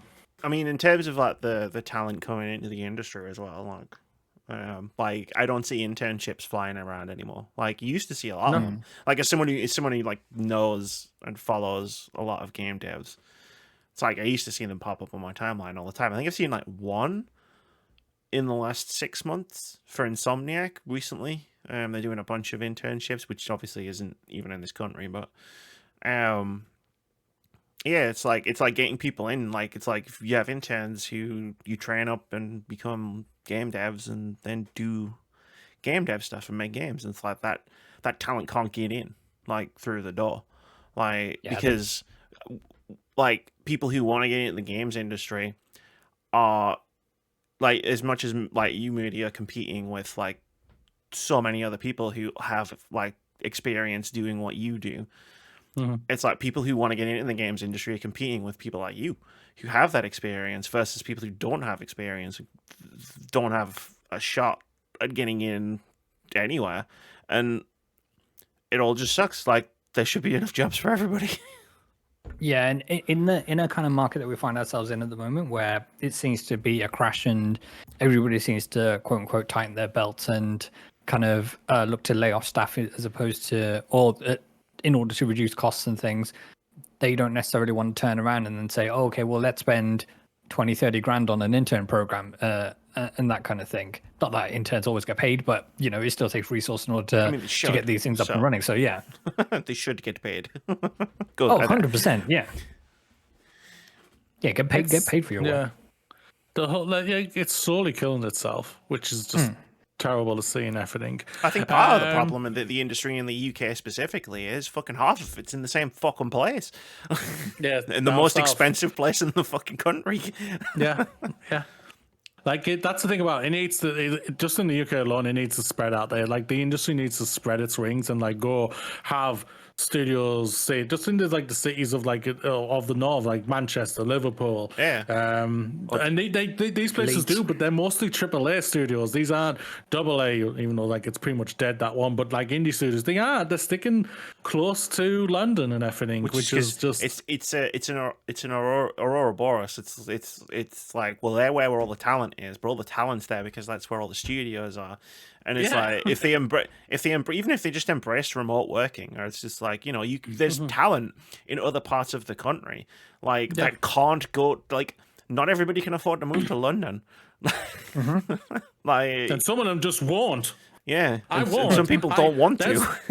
There's jobs down there, and I have not applied for any of them. I refuse to. I'm not going down to London. I don't want to. I have no interest in to even going to London, even if it was just for a fucking day trip. I might do one day, we couldn't but even right convince now, him to come and see Final Fantasy VII Rebirth in concert at the Royal Albert Hall. I know. facts, absolute facts. I was just like, nope. And whatnot, and it's like it is. That's the thing. That's one of the worst things that hurts it as well. It's like, dude, it's concentrate on this one area. That one area is killing the country. That's just the government. Yeah. Let's get back to more of the quotes and everything. Layden also highlighted that modern tools have given games a certain base level of quality, which is a net positive. Unlike 10 years ago, when bad games were simply broken. I'm still seeing a lot of broken games. Yeah, we're still getting a few of those, my friend. And most of them are AAA these days. His quote is, now if we can just get a bit more interest and excitement and exposure for these lower budgets, but super creative and super unusual type of games, I'd like to see more of that. Because if we're just going to rely on the blockbusters to get us through, I think that's a death sentence. Yeah, which he's right. is true. Remember what happened to Blockbuster? Fucking dead, mate. There's only one. There's only one in the whole world. There is. Who knows how long that'll They made a documentary about it. Yeah. Yeah, he's spot on here. Like, relying too much on the big thing is just it is a death sentence. It really, really is. And it's that is just a scary like we've been bitching and complaining like for a while. It's just like it is just nothing but sequels. It is just tired same type of thing from Microsoft, from Bethesda, from Sony. It's always been the same thing from Activision and EA and everything, but it is getting tiresome. So like when like I've said, like me and Amy have said all the time, like when we've like streamed like watching stuff, we're not paying attention to a lot of the AAA things. We never really do. Like we see it, but we're just like, all right, back on our phone or something. Flashy noise, like it's like there's moving pictures on the screen, and it's very distracting. But like, I don't care. Like, was it the beginning of the year when there was that Xbox thing that was on? Direct, and like there was an Indiana Jones thing, and like it's cool if you like Indiana Jones. I don't like Indiana Jones, but like I've played games of like licenses that I've not really vibed with because you've got the gameplay element. It's not just about the license, and like nothing in that. And Machine Games are one of my favorite developers. I fucking love the Wolfenstein games that they made, and nothing in there was speaking to me at all. And like the whole developer direct thing, it was like Hellblade, and it's like, well, it looks very pretty, and it's just like there's nothing inspiring me, right? It's like what he says, because he goes on to say basically what I'm saying right now, but about AA games. If you don't mind me skipping down a little bit to one of his quotes. You may go. I was like, if you're going to pitch me a AA game and in the first 2 pages of your deck is your monetization and revenue and subscription scheme, I'm out. Your first page has to be, this game needs to be made and here's why. I want to see that fire. I don't want to see, here's the chief accountant on the team that's going to explain to you the game's monetization. And it's like, yeah, I mean, how many game trailers have you seen in your life that end with a pre-order now to get early access and this statue of Blibbity Blomp? Like, yeah, all of them. Like... Yes. And it's just like, but I never like, it's the question that's always like, not necessarily consciously, but that question that he poses there, like, is always at the forefront of my mind when I'm watching a showcase or a trailer. You need to explain to me why this needs to be made. Yes. You need to explain to me why I need to care, like, about this. Which is why I don't get it up for a lot of AAA games, because they don't explain to me why I should care about this. Mm-hmm. Yeah, which is true. They explain to me how much I have to pay for it. They're very good at that, but there's nothing in there to make me think, oh yeah, I should definitely like give you the money for this game. Like, and again, it's a vicious cycle, because the only titles which are going to have that kind of resonance with people with titles where people have an established relationship with those characters or with that world and things and like that. And when you see Spider-Man and Miles jumping around on the screen doing Spider-Man shit, you're like, oh yeah, I'm all the way in, because I already love these characters and I want more. Yeah. But even then, that could be a double-edged sword. There's plenty of trailers for 100%, for franchises or IPs or whatever that I've seen where I've just been like, okay, so the whole point this exists is so there's another one. Yeah. Like, cool. I got bored of this like 2 games ago. No doubt. Like, I think Layden, like I've said multiple times, like the guy he's so good. Yes. Like he just says all the right things and everything. So I really like what he says and everything.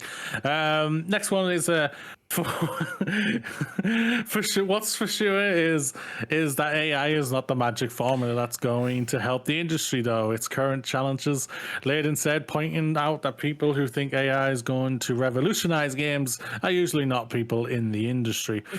People know what the fuck they're talking about, saying AI is going to be the bee's Remember knees. that guy, the fucking Linkin Park guy, where he was like, imagine, like when it was NFTs, and he was like, oh, you get a gun in one game, and then you could own it and port it into another game, and it's like, that's not how games, but you're a fucking rapper, mate. What the fuck are you talking about? Is he the one who passed away? No. I don't think Chester know. Okay. Chester was not a rapper. Chester was an icon. Okay. His quote, artificial intelligence has been in gaming since almost the first and second games ever made. He reminded the audience. So all this excitement about Gen AI, I find kind of humorous. I do see its applications in certain places for certain things, but it's just a tool. It's not a savior. It's a tool in the way that Excel is a tool. It just helps speed you along your tasks. Yeah, so you know Thank you. generated AI is trash? It would be exactly the same if you used it in video games. Like, have you tried using Google? Lately, it's getting worse. But like, no, he's spot on. It's a tool. It's like Excel. It's like PowerPoint. You know, like it's how it's how you use it and what you use it for. Like with generative AI, the future that we're currently being pitched by places like EA, for example, is like, you know, like, oh, you know, the game makes itself, and then it's the fucking it's just cardboard boxes everywhere. But like, I don't want the game to make itself. That's not the point of a video game. Like, it's supposed to be it's not just like flashy lights that distract me from the burning down of the world around me. It's like it should be, I want to see what people make. And as a tool, you can use it probably for some really cool stuff. I don't know enough about development to be able to answer those questions, but like generating a game in front of me, it's like, no, that's not where it's at. I'm sick of hearing that that's where it's at, because it's not where it's going. Again, all you need to do is Google something to figure out that generative AI on that scale isn't going to work. But yeah, it could definitely be used to potentially even speed up development pipelines, as long as it's used in a way where it's just an assistive tool for developers to make things. Whether it's additive, not replacing. Yeah, I think that's where it needs to be. When you start getting into when you start getting into the replacing developers thing, like I remember the bullshit nonsense someone was talking about a while ago, where it's like, you could get AI to QA test games. And I was like, does Bethesda already use that? Like, they've used it out there for the last 3 games. Yeah. Continuing, he mentioned practical applications in QA, for instance, to run simulation models, as Sony actually demonstrated in a recent talk at CEDEC about how it's used machine learning to improve its testing of Astro playrooms. And that's basically what automation is. It's basically what my manager at the time at Merge Games was begging for someone to hire, an automated tester, because automation tester can do it can't find everything, obviously, because you need to get into into the game properly testing it. This can only this will figure out what it basically, making sure the game isn't broken type of thing, and that's what basically what should be used for type of thing, which is like going off what he says here. So it's like, if I imagine it, and you can tell me if I'm wrong, just to like put it in layman's terms, it would be like you run the automatic tester, so it finds whatever it finds, and then you, as the QA tester on whatever game it is, Spelunky 5, like, get the list of bugs that it finds, and I imagine you would then go in and try and replicate them to find out what the bugs actually are. But also, like, on your point about the human side of it, it's just like, it's like it's not going to find everything. Like, it's like the time I was streaming Bramble, and I found the thing behind the fence where you could run through, just because I was the only person who thought to try that. Because I'm an idiot and I got lost. Yep. I don't know if all of that was right. But... I told my team about that, and he was just like, "Oh my god!" I thought I was supposed to go that way. It's like you really can't. You can do everything in your power as a game developer to make your game bulletproof, but you will never survive contact with an idiot like me. Well, the thing is about any games like that, we can have 10, 20 people working on a game as a QA, testing it like hell, as rigorous as can. But as soon as that game goes out and it has thousands of people playing it, someone's going to do something that no one at your studio thought to do. It's open season. It really, really is, and it's just like it's how you react to that, and it's basically for us. And how I've thought of it in my head is that as long as this game goes out and it isn't broken, that's a plus. Basically, that's what you want. As long as the game can be run, can be played to the end of the game, from the beginning to end, you can do every side quest if you have a game with side quests, collect everything and whatnot, and it doesn't break. That's all great and everything. If you find like silly bugs, like that, I'll go to the Witcher 3 one where you can get you could have got the infinite money one for ages until they put in a bug to say, no, you will die cows. now. And then the god of cows turns up. That was a great fix. I remember that. That's genius and everything. But that type of thing, it's just like they never tested for that. Yeah, because why would they think of it, right? But like, why would you? Yeah. And it's like generative AI isn't a replacement in that scenario because like it can't think of anything new. So all the AI that you would be using on Bramble, all it could think of is the things that you guys would have thought of. And then I'm still going to come along after the game comes out and do the thing that nobody thought of and try to go through that fence because of course I thought that was where I was supposed to go, and I'm going to find a bug. The AI can only do what you've typed in and put in. Yep. Yes. You can only work on the prompts and the data is already is scavenged kind of thing. Yep. Yeah. But are we reading this next 4-paragraph quote? Don't think so. Don't think we need to. I don't know. We need you. It's about the Asian game industry, and it's like,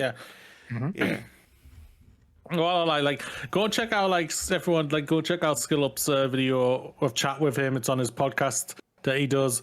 It's really, really canny. It's all what Shawn Layden is doing now and everything like that. He's doing a great thing with Girls make games. So trying to help girls learn coding and everything. That is just fantastic to hear. Yeah.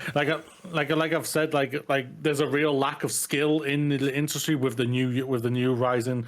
We're bringing up with the new people coming into it, and it is a shame and everything. Like as much as I'll say this, as much as I loved my time at college and everything like that, for the course I was on, it was too wide of a net to choose what you could properly focus on.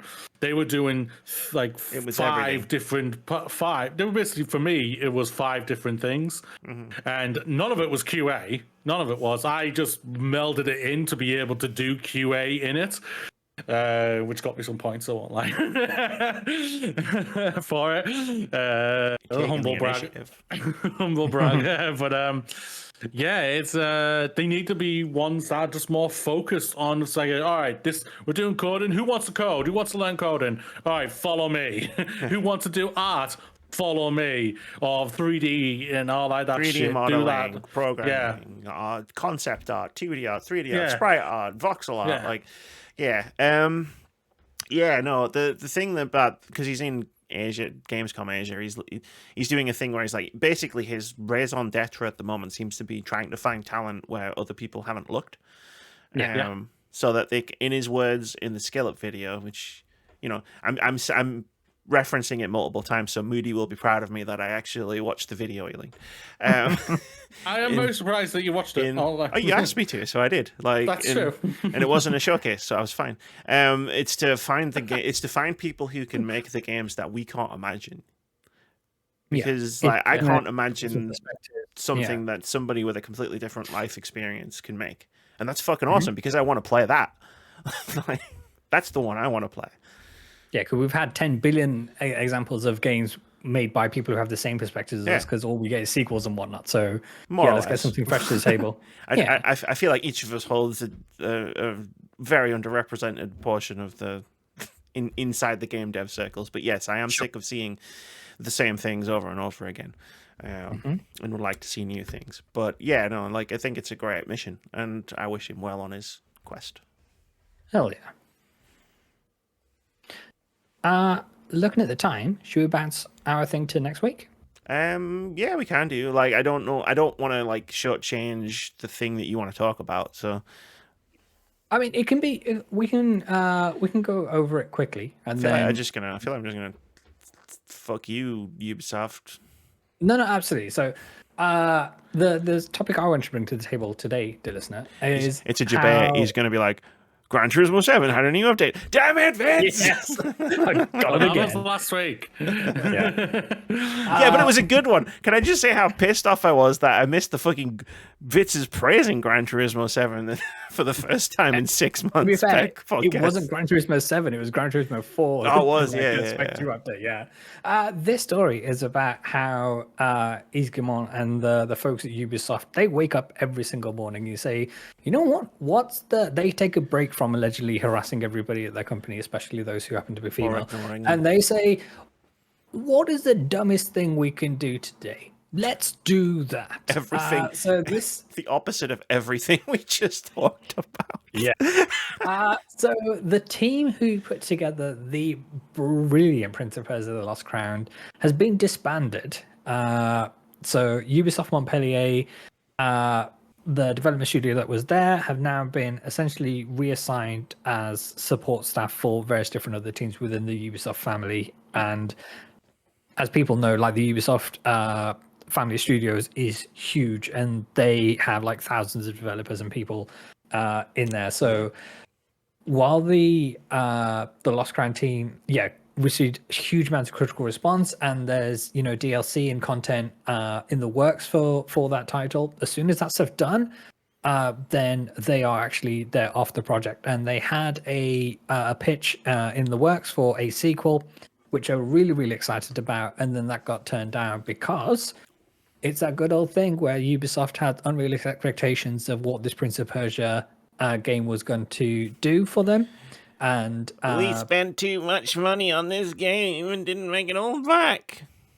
Or it's that, or they looked at the books to say, okay, well, we had Star Wars and we have Assassin's Creed, two of the biggest things in our stable. And obviously, Star Wars isn't theirs, but they had to have a title. Yeah, absolutely. And Star Wars Outlaws, by all intents and purposes, absolutely crashed for them.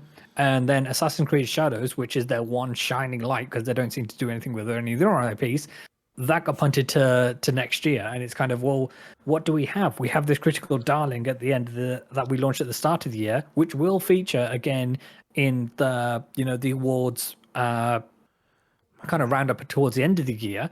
And it's one of these where, what should we do with that team? Let's disband them because they made too good stuff and they're making the rest of our teams look bad. Yeah. Well, no, their idea is to, like, according to like their statement on the rumors, is to, like, the other projects will benefit from their expertise, and it's like, but that's not how this works. Like, you split up the team that made you the good thing. That they're not gonna. It's not a virus. Like, they're not going to go off and infect all of the other studios to, like, improve their games. It's like, that's not how, like, art and collaboration works.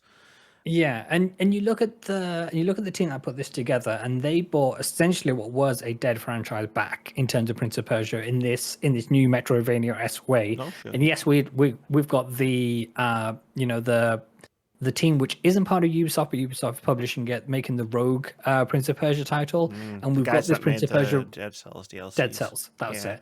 And we have this Prince of Persia: Sands of Time remake, which was supposed to be done by Indian studio, and then that got panned and then taken back in house, and we have a 2026 release window for this game. Blows my mind is that game was supposed to come out like 2 years ago, right? Yes. The only thing people made fun of was his face in the trailer. There was so much else. So how is it taking you this long to fix his face? But and it's kind of, okay, so Ubisoft, what else do you have in the pipeline that's working? You haven't done a damn thing with Splinter Cell, and the people seem to be crying about. Yeah, absolutely. And it's kind of, all your eggs are now in the Assassin's Creed basket, and you're finally getting around to doing the thing what people have been asking for years and years and years since AC2 is to have an Assassin's Creed set in feudal Japan. Now you're doing this, and you punted the game to next year because I imagine it's not shaping up the way that you imagine it to be, or it's not ready for prime time as it would be releasing in November kind of thing. So if that pans as well, what are you going to do then? And you employ so many people that you're going to have to lay off tens of thousands of people when it comes to this. It is ridiculous. And again, it's an abject failure of management of having unrealistic expectations of when you have a team assigned to make a Prince of Persia game, which is going to be the smaller Metroidvania experience, and you should have the sales expectations to go along with that. You can't say, oh, it's going to make Assassin's Creed money, and then when it doesn't, you say, well, it didn't make Assassin's Creed money, therefore we're going to disband the team. It doesn't work like that. Yeah, they're setting their sales expectations versus the budget that they've assigned to the game. And while I think, like I said in the Shawn Layden section, if you spend 300 million on a game, yeah, I think you reasonably should be allowed to expect 300 million back. But the problem is they're spending too much on games that aren't going to make that money back. It's like when EA thought that Dead Space was going to be like this multi-million seller that was going to sell fucking a bazillion copies. It's like, no, it's a horror game. Horror games don't sell as well as Battlefield. Like, what the fuck are you doing? Like Prince of Persia, no matter how good it was, a new Prince of Persia, in the Metroidvania stuff, it wasn't gonna sell Assassin's Creed numbers. That was never gonna happen unless it was £1 when it came out. Yes. It wasn't gonna sell that many copies, and I think what's happened is they've spent a shit ton, some more money on the game than they should have. Set their sales expectations to that budget, and then going, shit, we didn't make all our money back. And instead of instead of keeping the team who made the game together, taking all of the assets that they made, making a sequel for a lot less money, because you've got all the stuff together, you've got the team together, it sounds like they really wanted to make a sequel. It would have been a lot cheaper and you could have made more money back. They've gone, nah, fuck that. Get them on Assassin's Creed. And that's the wrong move. That's the wrong move. It is. And then the other thing to take into account of that is with Star Wars panning, and with Assassin's Creed booting, they don't necessarily have the income they normally would have expected in order to bolster a team like that in terms of saying, okay, we're spending, let's say, for example, $30 million on Prince of Persia, but that's fine because Star Wars should bring us $1 billion, for example, and like a couple of $100 million, and Assassin's Creed is going to bring us 400 million or whatever it is, for argument's sake. But they don't longer have that. And now they're talking about, people are there going to be brought onto the Beyond Good and Evil 2 team. What the fuck are you talking about? Good and Evil 2 team? Absolutely, that game is vaporware ever since the trailer came out, which they only did because they were trying to fight off a buyout from Vivendi. That trailer was so long ago, I watched it in Russell's living room. I haven't streamed from Russell's living room in fucking more than half a decade. Yeah, so Ubisoft doing Ubisoft things, and I feel so bad for the team there and the talented people who are still within those studios because they're being mismanaged, and it will fall down for them at the end of the day. Man, go on, Moody. The worst thing is, the last decade, we've seen the demise of Ubisoft. Yeah, Ubisoft has slowly been killing itself by relying on one franchise, which is Assassin's Creed. They've got a good game out there, which I talked about during our 100 games thing, Rainbow Six Siege. You barely hear them talking about that anymore. Barely. It's still got a very passionate, maybe not the right word, a loud fan base, I'll say, for it, but you don't hear them talk. You don't hear them talk about that game anymore. It's all about Assassin's Creed. Star Wars has literally died on them. They had X-Defiant, that died. X-Defiant died. That was always going to die. They came into the race way too late on that one. I can't remember what it was called. The pirate ship thing died. Skull and Bones. It came out this year. I love reminding people it came out this year. Yeah. died. We all knew that one was going to die and everything. No one, like, I think Assassin's Creed Mirage didn't really do great for them either. Nope, it didn't. It came and went like a wet fart. And it's kind of, this team put together the Rayman titles as well, which are lauded as some of the best platformers ever kind of thing. And it's kind of, this is what you've squandered with that talent in that team. You sent them off to scout them to the wins. It's mad, like thinking about what you just said there, really.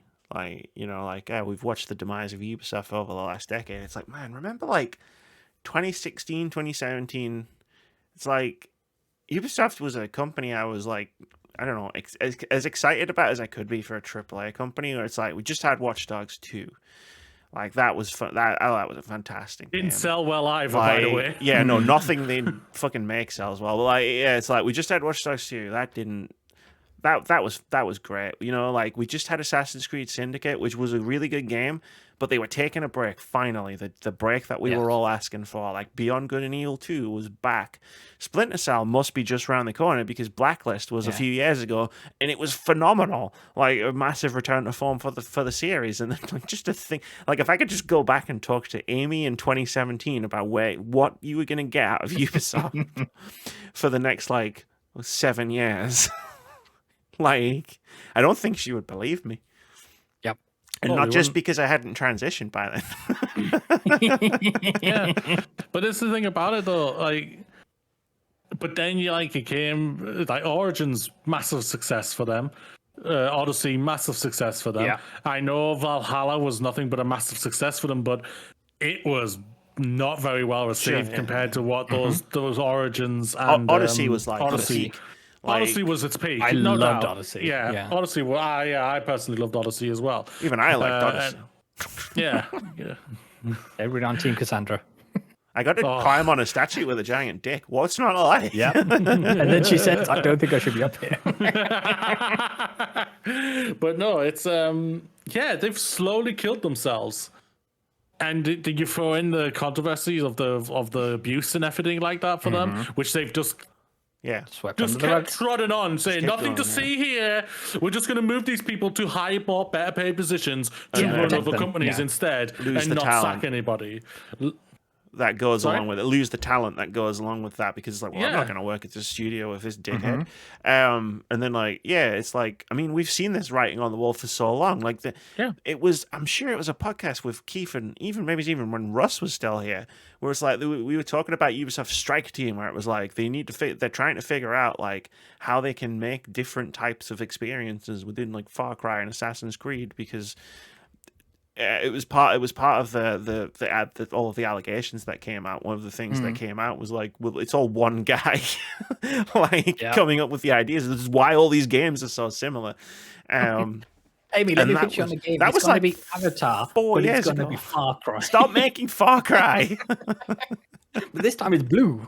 It's Avatar. I don't care if it's magenta. Stop it.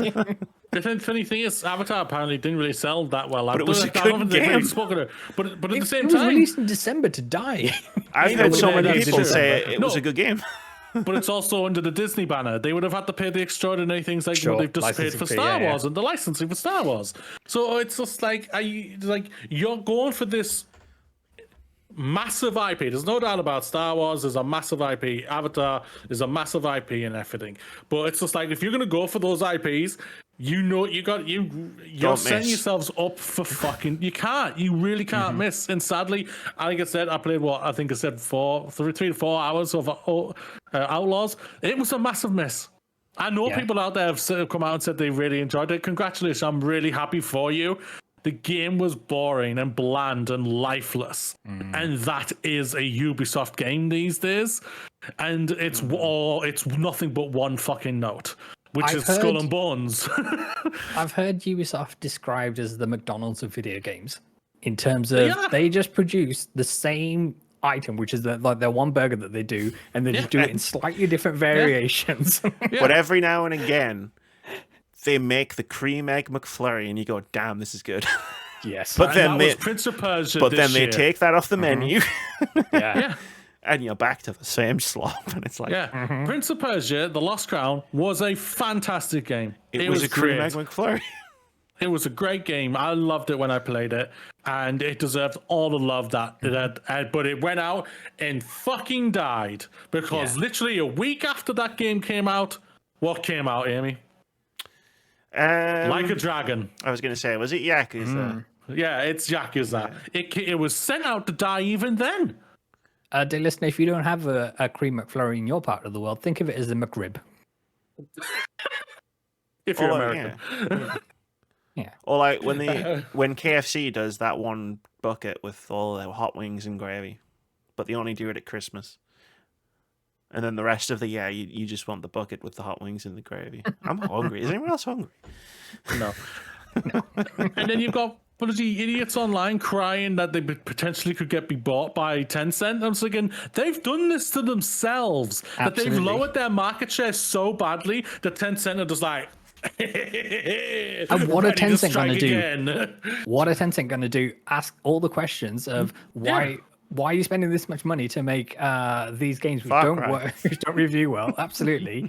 Therefore, you get one shot, and we're going to give you reduced budgets to spend on this game, and it's still not going to sell because you've damaged the IP so much, and you have such a bad rap with Easygamon at the top that these games aren't going to sell, and therefore we're going to have to scuttle the studios. Yeah.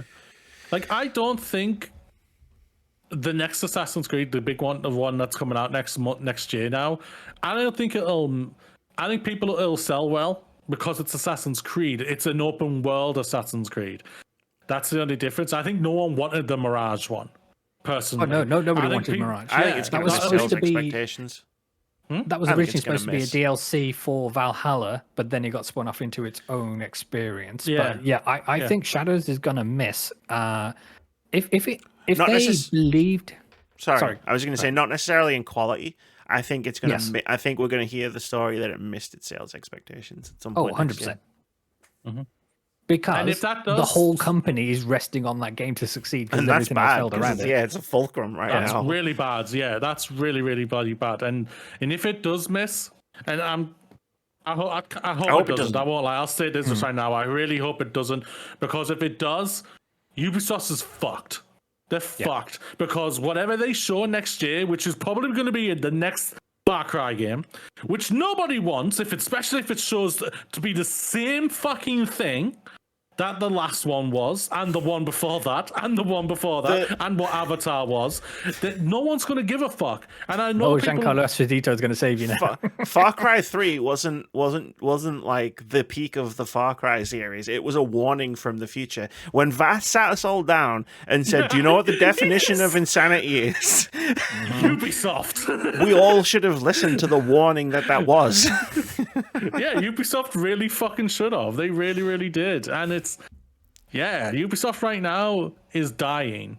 And it's because of the management. It is because of the lack of vision that they have there. And it's also because of just like, the game, we put too much money into this game and now it didn't hit the sales, and now we're going to fucking get rid of the team or separate the team and put them onto Assassin's Creed games to the end of fucking time. And remember all the cool studios? Like, you know what I found out today?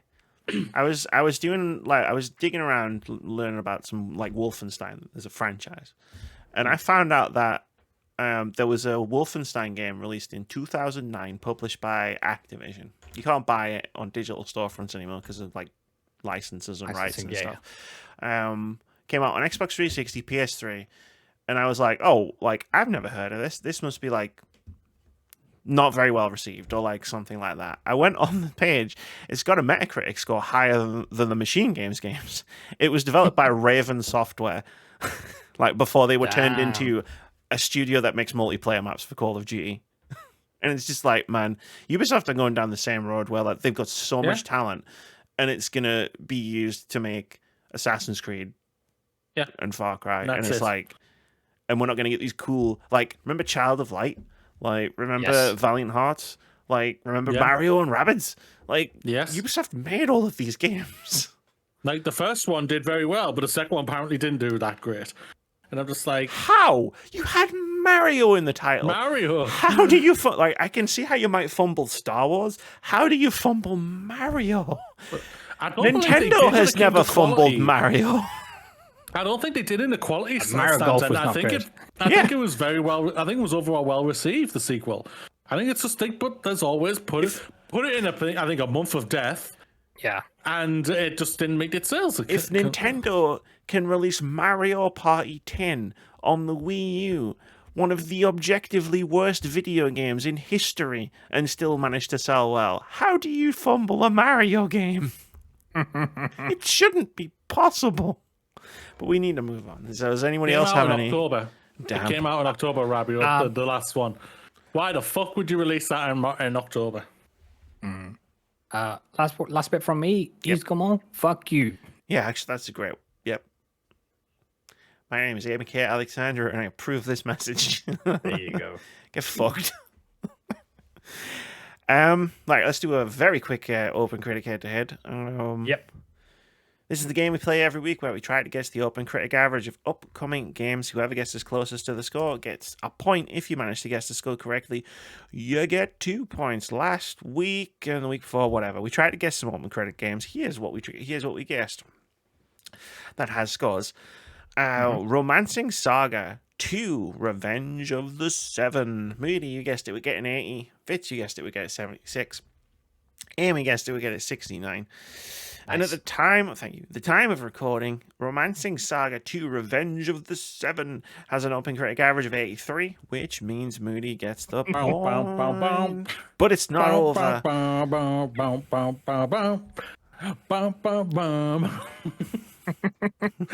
Moody, shut up, Moody. Where's my Game Awards sign that says please wrap it up?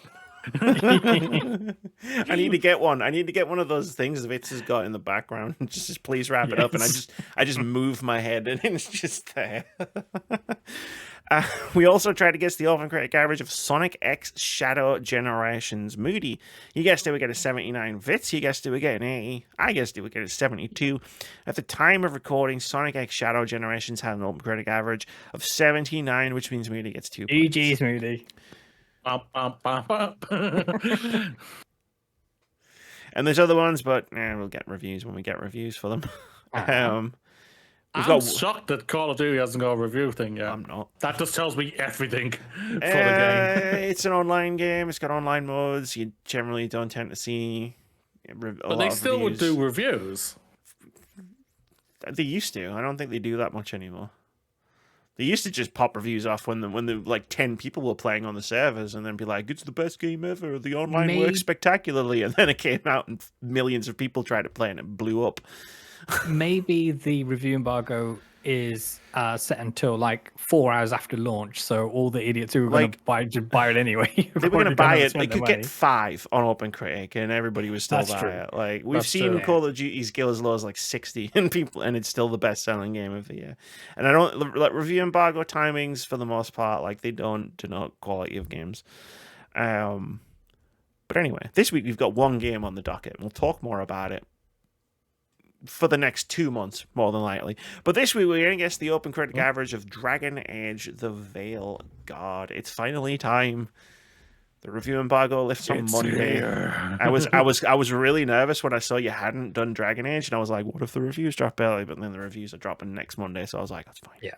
Thank God. Next Monday. Yeah. I say this all the time. I know you don't believe in it, Amy, for me, but like if they're confident to drop it 3 days before the game comes out, that kind of tells me they are confident in it, that it's going to be received well.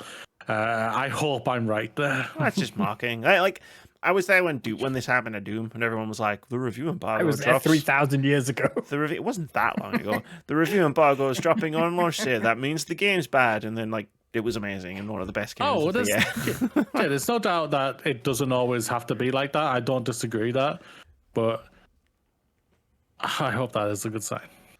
Yeah, I'm trying to find anything I can to praise for this is going to be good. Yeah, it's fine. Look, it's fine. It's going to be fine, right? I'm guessing it's going to get a 90, so it's fine. Fucking hell. Idiot never fails. thought you said idiot there. I thought you were like, oh, you're an idiot for guessing this game at 90. I was like, you're not wrong. And Vitz comes conservatively 75. No, I genuinely hope that this game is amazing for everybody who is looking to get this. I'm gonna go with 87, just to be a little bit cautious. But I genuinely hope that this is like the game of the year for everybody who's stoked for this, because I know how many people's hearts are invested in this and already invested in the characters and the lore behind it, and can't wait for this game. I hope it hits every single one of you. Been here since 2009. I know. People banking on that BioWare magic. I hope it's real. I hope it's back. No, because I know what BioWare magic actually is. Not in that way. Yeah, not in that way. In the words of just that a game is good way, yes. Not in the magic of, oh shit, we're still breaking this game. I was still playing it. Make the game in 13 months. It's a true story. Look it up. That happened. Dragon Age 2. Yeah. Cool. That's gonna do it. We're gonna have to record the podcast early next week, so we won't have played Dragon Age by then. But we will have on the podcast afterwards. Some of us might still not get it. Boomerang. One more chance. I'm returning. I'm going to be posting Zelda tomorrow, so hopefully they'll get it by Monday, and that means they'll get activate. Boom. If I'm not, I'm going to be like, I'll probably buy the fucker. You will just buy it, yeah. Sure. I know I will. We'll look around for the best deals, because I might need to buy it as well. That's go going to the store. It. Right, if I buy 2 copies, can I get one for half price? Yeah, is there some sort of bundle deal going on? Yes. Because we'll both be together. Exactly. That's going to do it for this episode of the podcast. Moody, shine. Oh, shit, yeah. Hello, everybody. Today, be proud. You made it. Why? Because another day is behind you. Another week has passed. Want to know what else? You are absolutely the best. You are truly good enough. We all believe in you. One step at a time, one day at a time, one dream at a time. Now stand up and jump up and high five that sky for Dragon Age next week, motherfucker. High five it. And for Silent Hill for Amy. Because you made it. No, and you are fucking good enough. Live long and prosper.